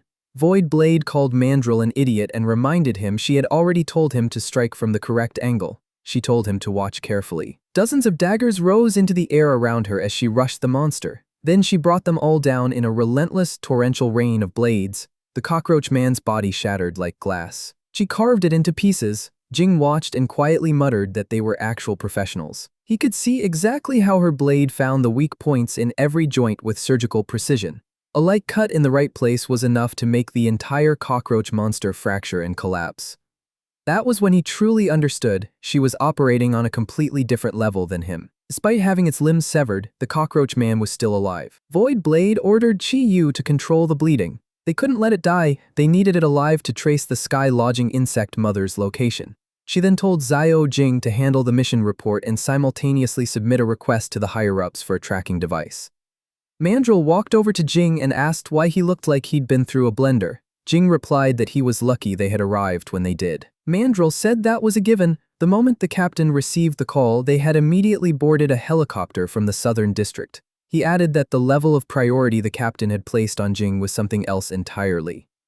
Jing asked if they had found anything in the southern district. Mandrill replied that they had only covered less than a third of the area, no results so far. Jing said he had some leads. Void Blade immediately turned her full attention to him. He explained that he suspected the cockroach man had been brought into the school by a man named Kaiping. Kaiping was a local gang leader, and the fact that he had shown up inside the school grounds disguised as a janitor was far too deliberate to be a coincidence. Void Blade said the information was highly valuable and told Jing to submit a formal report to the higher-ups immediately. She was about to turn away, then her expression shifted. She urgently told Xiao Jing and Chi Yu to pull back. A dismembered body had started reassembling itself. Chi Yu froze in pure shock. She was hit dead on before she could finish shouting, barely escaped with her life. The cockroach man took off like nothing had happened. Mandrill assumed it was hyper-regeneration. Void Blade corrected him. It was molting. It was clearly trying to escape. That was something they absolutely could not allow. Jing borrowed a knife from her. She asked what he was planning. He activated Twin Life and doubled his speed. Then he hurled the blade at the fleeing monster. Void Blade's jaw dropped. Mandrill couldn't process what he had just witnessed. Jing had thrown a blade with the force of a depleted uranium armor-piercing shell using nothing but his bare hands. The cockroach man began to fall. Jing said casually that it was thanks to Void Blade's knife being a good one. That answer irritated her. The knife had cost over 10 million.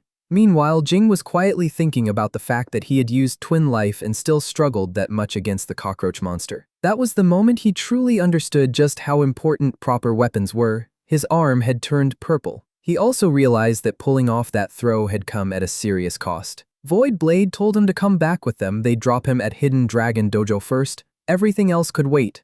Jing agreed. Just circulating chi wasn't going to be enough to fix injuries like this. He needed his senior brothers and sisters. The thought made him sigh. He already knew the scolding was coming. The helicopter lifted off. The team talked about losing another member. Xiao Jing asked the captain if they should report to the higher-ups and request additional reinforcements. Void Blade replied that there was no need. She said that if a few more people died, the squad's casualty rate would spike and her year-end evaluation would take a hit. Jing overheard and felt deeply unsettled by how matter-of-factly they discussed death. He knew he would never be able to normalize that, not in this life, not in any other. System notifications started stacking up. Because he had survived a death match that pushed his body's limits, he gained plus 1,367 fitness experience. Because he had delivered the finishing blow and felt that intense rush of clarity in the moment, his health preservation experience increased by plus 939. Because he had executed a perfectly precise strike at the edge of his ability, his aiming experience climbed by plus 1,211. Aiming advanced to level 6, 198 out of 3,000. Hidden Dragon Force rose to level 5, 232 out of 5,500. Visualization advanced to level 5, 121 out of 2,000. He sat with the reality of it. This kind of growth hurt, and yet it felt strangely, deeply satisfying. The helicopter flew on. Aiming had leveled up, so he expected some kind of improvement to his vision. He looked out the window from the air and found he could clearly make out the individual cars on the road far below. He found it almost absurd. His eyesight was now sharper than binoculars. If he combined that with Hidden Dragon Force, accurately striking a target from kilometers away was no longer just a hypothetical. Next time he faced something like the Cockroach Man, he wouldn't need to get anywhere near it. His survival odds had jumped dramatically. Results came in from the Southern City investigation. The team had used instruments on site and confirmed that the pollution rate in the area had already exceeded 10%. Jing had no idea what that meant. She stared at him in disbelief and asked if he genuinely knew nothing, and questioned what exactly they taught in the outer ring. She went with a simple metaphor. Her left hand was the world they currently lived in, her right hand was the other world. When the two collided or overlapped, pollution was the result. A light graze would cause an impact, and the pollution rate in those cases usually stayed somewhere between 1% and 5%. But once a true overlap occurred, the rate would spike rapidly to somewhere between 10% and 30%. At that point, the physical laws governing the affected area would begin to shift. Creatures from the other world could actually cross over into reality. Jing asked if that was how Borderlands were formed. She shook her head. Borderlands only formed when the pollution rate hit 100%. They were neither reality nor the other world, something caught between the two. To define a place like that, humanity had given it a name, a subworld. She warned him that an overlap could happen in the Southern City at any point. He shouldn't go wandering there casually. Jing said he understood. When he eventually arrived back at the dojo, Shanying immediately got in his face. She said he never gave anyone a moment of peace and that every single time he came back, he was covered in injuries. Even King Jiao looked visibly upset. They applied medicine all over him. Shanying warned him that if he pulled something like this again, they would stop taking care of him. Jing tried to explain that it wasn't intentional, he had been forced into the situation. She didn't buy it. She smacked him and he immediately asked her to ease up. She told him he needed to feel the pain and remember it. His entire arm had turned purple and she had no idea how long it would take to heal. He said he hadn't wanted to get injured either, but there had been no other option. In that moment, he was the only one who could stand up and fight. Shanying drove her elbows into his back and he immediately started pleading for her to be gentler. She told him to endure it. This was the only way to use qi to push the medicinal properties deep into his body. But the position put her pressed uncomfortably close to his face. He quickly turned his head away. Compared to Shanying, he had to admit that King Jiao's qi control was far more refined. The medicinal paste soaked in smoothly without any additional pain. It actually felt almost comfortable. Then something felt off. The master walked into the room and stopped dead. King Jiao was draped across Jing's lower back while Shanying was still working her elbows into him from above. Both girls turned red immediately. The master had already heard that Jing had successfully cultivated golden scales. For him to come back this badly injured anyway, he couldn't begin to imagine how powerful that monster must have been. Jing asked if he knew anything about Golden Wind Dojo. Li nodded. He was familiar with them. Their master, Zhao Hongyuan, had exchanged pointers with him when they were both young. Back then, Golden Wind Dojo had claimed their cultivation method could turn bare fists and feet into the equivalent of blades and swords. The phrase unarmed is the same as armed had piqued his curiosity, so he had found an opportunity to go challenge them. Jing was a little stunned to hear he had fought more than one opponent.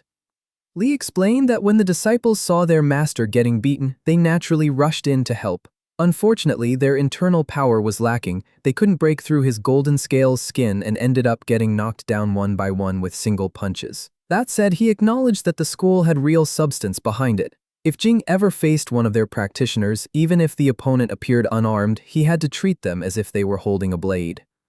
Even so, Lee pointed out that it probably wouldn't matter much for Jing specifically. The Hidden Dragon Style's Golden Scales skin was a natural counter to Golden Wind Dojo's Golden Wind White Rainbow Sword. At the same level, their attacks simply couldn't break through his defense. And if their cultivation exceeded his, well, caution alone wouldn't save him in that case anyway. Jing suddenly connected the dots. Lu Haing had used a god relic to enhance her defense during their fight, which was why Kaiping couldn't actually injure her. That made him wonder, what rank would Kaiping actually be considered within Golden Wind Dojo? Moments later, Shaniing told him to turn over. His back was done, time to treat the front. King Jiao moved into position to continue. The master immediately announced he had things to attend to and made a swift exit. Our boy could tell something suspicious was happening. Jing suggested he could handle the rest himself. She asked what nonsense he was talking about. They both told him that what he needed right now was to relax and leave everything to them. That made him visibly uncomfortable. Jing had zero interest in romance, but he was still at an awkward stage of development, and situations like this naturally put him on edge. He shut his eyes and redirected his thoughts entirely to martial arts techniques. Shaniing noticed how stiff he had gone and let out a quiet giggle. Their hands moved methodically as they worked in the medicine, and the warmth spreading through his body gradually made him feel genuinely better. He only started to feel slightly uneasy when a fingertip brushed close to his waist, so he opened his eyes and found King Jiao leaning very close as she worked. It felt like an unexpected trial of composure he hadn't signed up for. Jing noticed his reaction. King Jiao noticed it too. Her cheeks went red. Jing immediately tried to explain that it wasn't intentional, his body was just reacting on its own. He apologized. Shaniing said that in his current state, continuing the treatment wasn't appropriate. Thoroughly embarrassed, he insisted he would finish the rest himself. They agreed without argument and left the room. He genuinely wasn't sure whether any of that had been intentional or not. An hour later, after running his energy for a long time, the skin across his entire body still felt numb, itchy, and sore all at once. Only then did it fully register just how serious his injuries were this time. In the end, it all came back to one thing: he hadn't fully understood the skill when he used it. The so-called Golden Scales transformation worked by using qi to link the skin membranes across the entire body, dispersing and neutralizing incoming force. By spreading the impact across the full surface area, the pressure at any single point was drastically reduced. Now, he finally understood the secret behind Golden Scales' skin's legendary defense. He also understood why his master had said it was a natural counter to the Golden Wind White Rainbow Sword. That technique concentrated blade-like qi into extremely small, precise points of contact. Against a defense built to spread and disperse pressure, such attacks were naturally rendered ineffective. As expected of a hidden dragon-style killing move, not a single one was simple. The ones he had yet to fully grasp were blood-tempering shaking starfire and tendon-training eye-piercing current. But he wasn't in a rush for those right now. Healing came first. Jing arrived home. Feng Ne spotted him the moment he walked in. She waved and asked why he was back so late, then casually asked if he had brought anything good to eat. Jing stopped when he actually looked at her. She was human again. That didn't line up, according to the library records. Returning to human form required a very specific trigger. She explained that sometime around noon, she had suddenly found she could transform back on her own. She added that she would be leaving soon, but she had decided to stay and keep him company for a little while first. He asked why she was leaving and whether she felt uncomfortable there. She said staying by his side would only bring him danger from Kant's security company, the Dragon Sect, and probably other threats she didn't even know about yet. She reached out and held his hand. She said that during all the days she had stayed with him, she had been happy every single day. She had felt completely carefree, like a real cat, eating, drinking, playing, sleeping, never having to think about anything complicated. But she was still the sect leader of the Dragon Sect, and she knew it was time for her to go. Jing noticed the tears gathering at the corners of her eyes. He pulled her into a hug. He said that if he abandoned her simply because she brought danger, then he wasn't worth anything. He told her to stay. Whatever came next, they would face it together. She asked if she could really stay. The moment he answered, her face lit up completely, and she held on tight. The system notified him that someone had developed a massive surge of favorability toward him, causing his charm technique experience to climb continuously. It started at plus 668, then another window appeared with plus 784. Third followed with plus 851. Charm technique advanced to level 7, 131 out of 4,500. Jing stared at the numbers. Normally when girls looked at him, the increase was only a few dozen points at most. That was when he realized something important. He pulled back slightly and told her there was something serious they needed to talk about. Curious, she settled in and listened. Through the conversation, she learned that whenever her emotions intensified toward him specifically, it deepened the fusion progress with the cat-tail ring, pushing it further toward the state known as reincarnating as Bastet. Then he added that it wasn't just any emotion. It had to be the same kind she had felt during their first fusion in the bathtub. That revelation hit her like a freight train. Her face flushed and she pulled back slightly, cautious now. She asked what exactly he was planning to do about that. He quickly clarified it wasn't about what he wanted. It depended entirely on what she wanted. She instinctively shifted away from him. Jing rushed to explain that he was only asking whether she wanted to try actively deepening the fusion to gain more power. She asked what he meant. He explained that all documented cases of individuals who had partially incarnated as Bastet showed no negative side effects. They had simply become stronger. Since they were already making enemies of an organization as formidable as Kant's security company, every additional safeguard they could get mattered. She was quietly impressed by how seriously he had thought it through. She asked whether the information about the cat-tail ring was reliable. Jing replied that he didn't believe his source had any reason to mislead him. She suddenly pushed him down and said they should try it right now. Jing panicked and told her to wait a second. She clarified he shouldn't misread the situation, she just believed more power meant more security. Jing said she didn't need to explain, he understood. She asked how they should go about it. He suggested recreating the conditions from that first time. She blushed, but after a moment she nodded. They went to the tub together and carefully recreated the same position as before. The sensation was intense enough that she reached out and grabbed his hand and held on. When everything settled, Jing quietly wondered if it was over. The cat-tail ring began to glow. He reached out and touched it, absorbing the divinity within. That was when he realized something new. Actively promoting the fusion between Fengna and the cat-tail ring actually produced divinity that he could absorb. Thinking about it further, it made sense. Deepening the fusion meant extracting the power of the foreign god Bastet that had been sealed inside the cat-tail ring. His divinity absorption climbed to 33 out of 500. A foreign god was still a god, and gods, by definition, possessed divinity. She said she felt a little stronger. He noticed it too. With his current physical constitution, an ordinary person wielding a knife might not even be able to break his skin. He pointed out that when she had scratched his arm earlier, it had actually torn open, but now the same scratch only left faint surface marks. He apologized immediately. He asked if the enhancement was limited to her physical body and encouraged her to take a moment and sense whether any other abilities had awakened.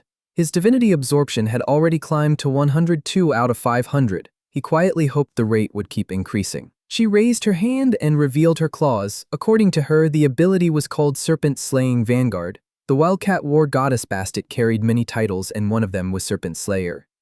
She had once slain the Chaos Serpent Apep, granting her the divine authority to restrain anything connected to snakes. His curiosity spiked immediately. Then she calmly pointed out that dragons and snakes looked remarkably similar and that his hidden dragon style also fell within her range of restraint. She reached out and touched his scales. Jing couldn't believe it. He had trained a technique named after dragons and had apparently given himself a built-in debuff in the process. He quickly argued that it couldn't be right. The technique was only called the hidden dragon style. It didn't involve an actual dragon. He asked if that really still counted as being countered. She said proudly that this was how god-level abilities worked. They didn't need to be reasonable. Even techniques with the word dragon in the name fell within her restraint. Jing thought that was absolutely unhinged. But then another thought crossed his mind. With this ability, she could torment the dragon sect however she liked. She realized the moment he said it, he was right. She didn't have to listen to them anymore.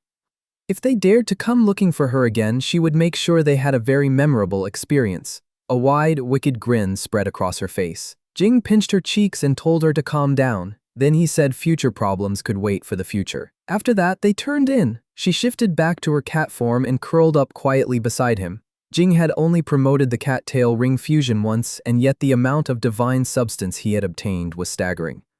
In total, 309 units, equivalent to an entire god relic's worth. It was only then that he truly began to understand what divine substance actually was. If divine substance was the source of a god relic's power, then logically any relic drained of it should lose its strength. But in reality, none of the god relics he had absorbed divine substance from had shown any change whatsoever. Unable to make sense of it, he decided not to chase the answer right now and focused on upgrading his skills instead. Twin Life advanced to level 3, requiring 9 out of 500 divine substance for the next upgrade. The passive still granted 2 lives. After death, he could freely choose a resurrection time within 7 days. The cooldown had dropped from 80 days to 70 days. As expected, each level shaved off 10 days. He found himself wondering if he reached level 10 would resurrection become effectively infinite. System then presented him with a new ability selection for Twin Life: physical defense, reaction speed, calculation ability, concentration, or memory. He paused, genuinely unsure which one to take. 3 days later at Hidden Dragon Dojo, he focused entirely on pushing his physical defense to its limits. He threw a punch and the impact rippled outward in visible concussive waves. 3 days ago, he had chosen to double his physical defense. Reaction speed had been tempting, but the upper limits of the Hidden Dragon style's 5 great killing moves were almost entirely determined by what the body could endure. He attempted to use a Hidden Dragon style technique infused with chi force. If martial arts were mathematics, then the coordination of movements and force was like assembling intricate, layered formulas, and Twin Life didn't alter the formula itself, it simply stacked on top. The final output doubled. Rolling Wind and Thunder was already a punch capable of detonating with double the force. After layering doubled physical defense and Twin Life's effect on top, it had become something borderline invincible. When he unleashed it, the force carved visible marks through the air and shattered the ground beneath his feet. Shaniing called out to him someone was looking for him. Her tone made it very clear she wasn't happy about it. It was Void Blade. She said she had something to tell him. He hadn't expected her to show up in person. Shaniing immediately questioned him about who she was. He couldn't find an easy way to explain. Void Blade cut in and asked if he was done chatting. Her time, she pointed out, was precious. Shaniing snapped back if she had something to say, she should just say it and stop acting mysterious. Void Blade replied calmly that only Jing could hear this particular conversation. That answer only made Shaniing more annoyed. Void Blade suggested they step somewhere without an audience. Judging by Shaniing's expression, Jing already knew this wasn't going to end quietly. Once they were outside, he asked what was so urgent that she had come personally. She told him to relax, she was only there to pass along a message. His thoughts immediately went to Yuking. The look on Void Blade's face confirmed it. Void Blade projected a hologram of a young woman. She introduced her as Atogi Suzuka, the third heir of the Atogi clan, one of the Far East's 6 great Zaibatsu. The blade in her hand was a god relic, God 519, the Unbreakable Blade. Its ability was exactly what it sounded like, absolute indestructibility. The idea of the ultimate spear meeting the ultimate shield felt almost too clean to be real. Void Blade noticed his skepticism. She told him that among all known god relics, no shield existed that could counter it. There was no such thing as an unshatterable defense capable of going up against God 519. Someone had once subjected God 519 directly to temperatures exceeding 10 million degrees. The blade had come out completely unharmed. He asked if this was a new containment mission. She shook her head. God 519 wasn't out of control, so containment wasn't the issue. He asked what he was supposed to do then. Void Blade relayed Yuking's exact words. This wasn't about what she needed him to do, it was about whether he was willing to do it himself. Only then did he understand. Yuking wanted him to take it. Atogi Suzuka had come to Joshia to compete in the U-19 Unlimited Fighting Tournament. Under normal circumstances, making any kind of move against her would trigger a serious diplomatic incident, but the situation had a very specific opening. God 519 had a unique trait: it chose its master. If the person wielding God 519 was defeated in fair combat, ownership automatically transferred to the victor. And they knew Jing had a thing for relics, so they nudged him forward, encouraging him to claim it with his own hands the right way. All he had to do was beat her in the tournament, win, and God 519 was his. Meanwhile, at the Southern City Pier, a man reported to his master that their little junior brother had been making quite a name for himself in Qingcheng. 12 consecutive crushing victories in the preliminaries, Golden Wind Dojo's reputation was spreading fast. The master scoffed and said that after a handful of wins, his disciple was already getting ahead of himself. He lacked steadiness, enough to make a fool of himself. Another disciple pushed back, saying their little junior brother was a heaven-sent prodigy and that a little arrogance wasn't necessarily a flaw. Hung Yuan asked whether White Raven was still pressing hard on the incident. The disciple replied that he had silenced every witness involved, leaving White Raven with nothing to dig into. Still, he couldn't help expressing regret that Kaiping had become a casualty. Hongyuan said he regretted Kaiping's death as well, but it was only a small setback on the road ahead. What mattered was moving forward. His disciple asked what would happen to their little junior brother. Hongyuan answered that the path meant for him was a different one entirely. He added that he had no intention of revealing any of their plans to Changshuang. With the finals approaching, there was no point in distracting him now. His disciple nodded and said he understood. Back to our MC, Jing was completely baffled. He had only mentioned to the master that he would be participating in the U-19 Unlimited Fighting Tournament. And somehow, all of them had followed him. Feng Ne, Shanying, King Jiao, and Li, all there. Shanying explained that it was far too dangerous for a boy to go out on his own. As his senior sisters, it was their responsibility to look after him properly. Jing immediately asked which one of them was actually the dangerous one here. He turned to Feng Ne and asked for her reason with just a hint of sarcasm, wondering if she was also there to protect him. Feng Ne flushed before explaining that they still needed to keep working on the Bastet fusion. He asked if she was getting addicted to it. She immediately broke into a cold sweat and firmly said no. Shanying pointed out how close his relationship with the cat had become, noting that he had even brought it along to a competition. Internally, Feng Ne desperately wanted to say she just wanted to be near him and that Shanying should mind her own business. Shanying then suggested that training with a cat around must be difficult and proposed leaving it at the hotel. Feng Ne immediately threatened that if he did that, she would run away from home. Jing was completely speechless. In the end, he just said everyone could come. Inside the dojo, someone was giving a lecture. It was Shanying. She told Jing bluntly that at his current level, he had absolutely no chance of defeating Otogi Suzuka. Jing asked what level she thought he was actually at right now. She replied that he was probably sitting around level 3. He then asked if that level system was something specific to King Cheng. She proudly said she had invented it herself. Jing stared at her, genuinely unable to believe that. She insisted her assessment was backed by solid evidence. Suzuka had entered her sect at 10 years old, become the head disciple in just 5 years, and earned a title in the martial arts world 3 years after that. Her strength was comparable to their eldest senior brother. Shanying asked Jing flat out, did he think he could beat the eldest senior brother right now? Even though he hadn't been in the sect long, Jing was fully aware there was still a massive gap between himself and the eldest senior brother. If the two of them fought, a crushing defeat was the realistic outcome. Shanying was satisfied that he had that level of self-awareness, but that wasn't the point she was building toward. The U-19 Unlimited Fighting Tournament was the only fighting competition in the world that allowed the use of weapons. A weapon's strength could heavily influence the outcome of a match, and a contestant's overall combat potential was closely tied to how well they could wield one. She asked him if he had to choose a weapon that suited him best, which would it be? He said he wouldn't choose any. He only believed in his fists. She then asked if he would still hold onto that belief, knowing that Suzuka, while wielding a weapon, was the equivalent of 9 eldest senior brothers fighting at once. That made him hesitate. She wrote 3 words on the board, wielding a juicy sword. Even though she had never personally fought the eldest senior brother herself, she knew he had long since mastered every killing move of the hidden dragon style. Even if Jing pushed his golden scales to their absolute limit, blocking a full-powered strike from him would still be a serious challenge. And if 9 of them attacked simultaneously, there was only one possible outcome: total defeat. That was when Shanying presented what she called the solution and told him to look. It was wrapped in black cloth. Jing sensed it immediately. This was a blade. Shanying asked how he could tell just by looking. He said it told him itself. As he unwrapped it, he struggled to find the right words. It was as if the weapon was reaching out to him, whispering that it wanted to be used by him. Shanying smiled, clearly pleased. She said that since she hadn't given him anything since he joined the sect, this blade would be her gift. Jing asked how much it was worth. She explained that the primary material was dragon bone steel forged together with star iron stone, moonlight thread, and blood amber.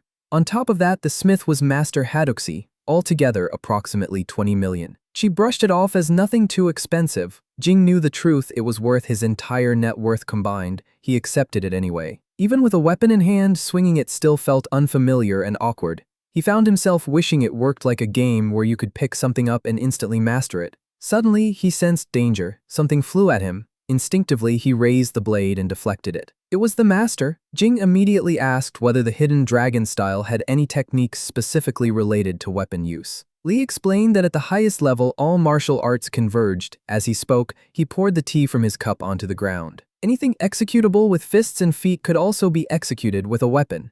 Jing's eyes went wide as the stream of tea drilled a hole clean through the floor. The master reminded him that the competition was approaching fast, he needed to develop a powerful killing move. Without warning, Jing's consciousness was pulled elsewhere. He saw the master wielding a blade. Jing found himself surrounded by countless swords, one clutched tightly in his own hand. At the same time, cuts bloomed across his body from every direction. He looked down at himself, his fingers were severed. Fear surged through him, then he noticed the bodies piled beneath his feet. Vision left him breathing hard, his expression visibly shaken. The master's voice came through, asking him how it felt. Only then did Jing understand what he was experiencing was killing intent. Lee explained that Usura Blade intent was formed by pushing the chi of motion to its absolute limit. When mastered, it could affect others without any physical contact, operating purely through spiritual consciousness. Jing asked if there was any scientific explanation behind it. Lee replied that their hidden dragon style could summon a real dragon at will, so scientific logic had already left this conversation a long time ago. Since Jing wanted to develop weapon proficiency, Lee offered to teach him Usura Blade intent directly. Even without the proper foundation techniques or a formal killing move, simply swinging a blade while channeling that intent was no trivial thing. They started immediately. Jing joked that sparring against the master felt like overkill. Lee told him to stop overthinking, King Zhao would be his partner for this. The instruction was simple, forget about technique and form, all he had to do was attack King Zhao with genuine killing intent. If it was her, he had no reason to hold back. He swung the blade at her, she slipped it cleanly. She countered with a sharp karate chop. He slipped that too, just in time. He tightened his grip on the blade. The master told them to go again. Lee observed closely and concluded that Jing had natural talent with weapons as well. At this rate, 1 week would be more than enough. Maybe even 4 days, that was his estimate right before a disciple came rushing in. The disciple reported that someone claiming to be from Golden Wind Dojo had forced their way inside and appeared to be looking for a fight. Before he could finish, someone shoved him aside.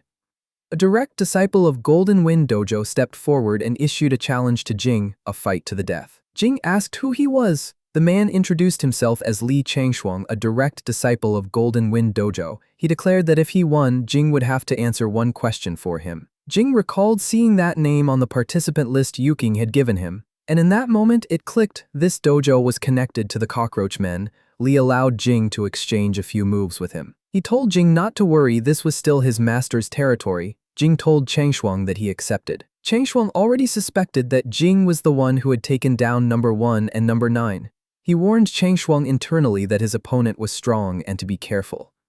Changshuang waved it off, saying he had met plenty of people who looked imposing on the outside but crumbled under real pressure. Changshuang told Jing that since he was older, Jing should call him Brother Li. He leaned in and whispered that Jing could relax, this big brother would go easy on him. After all, this was Jing's home turf and it wouldn't do to embarrass him too badly in front of everyone.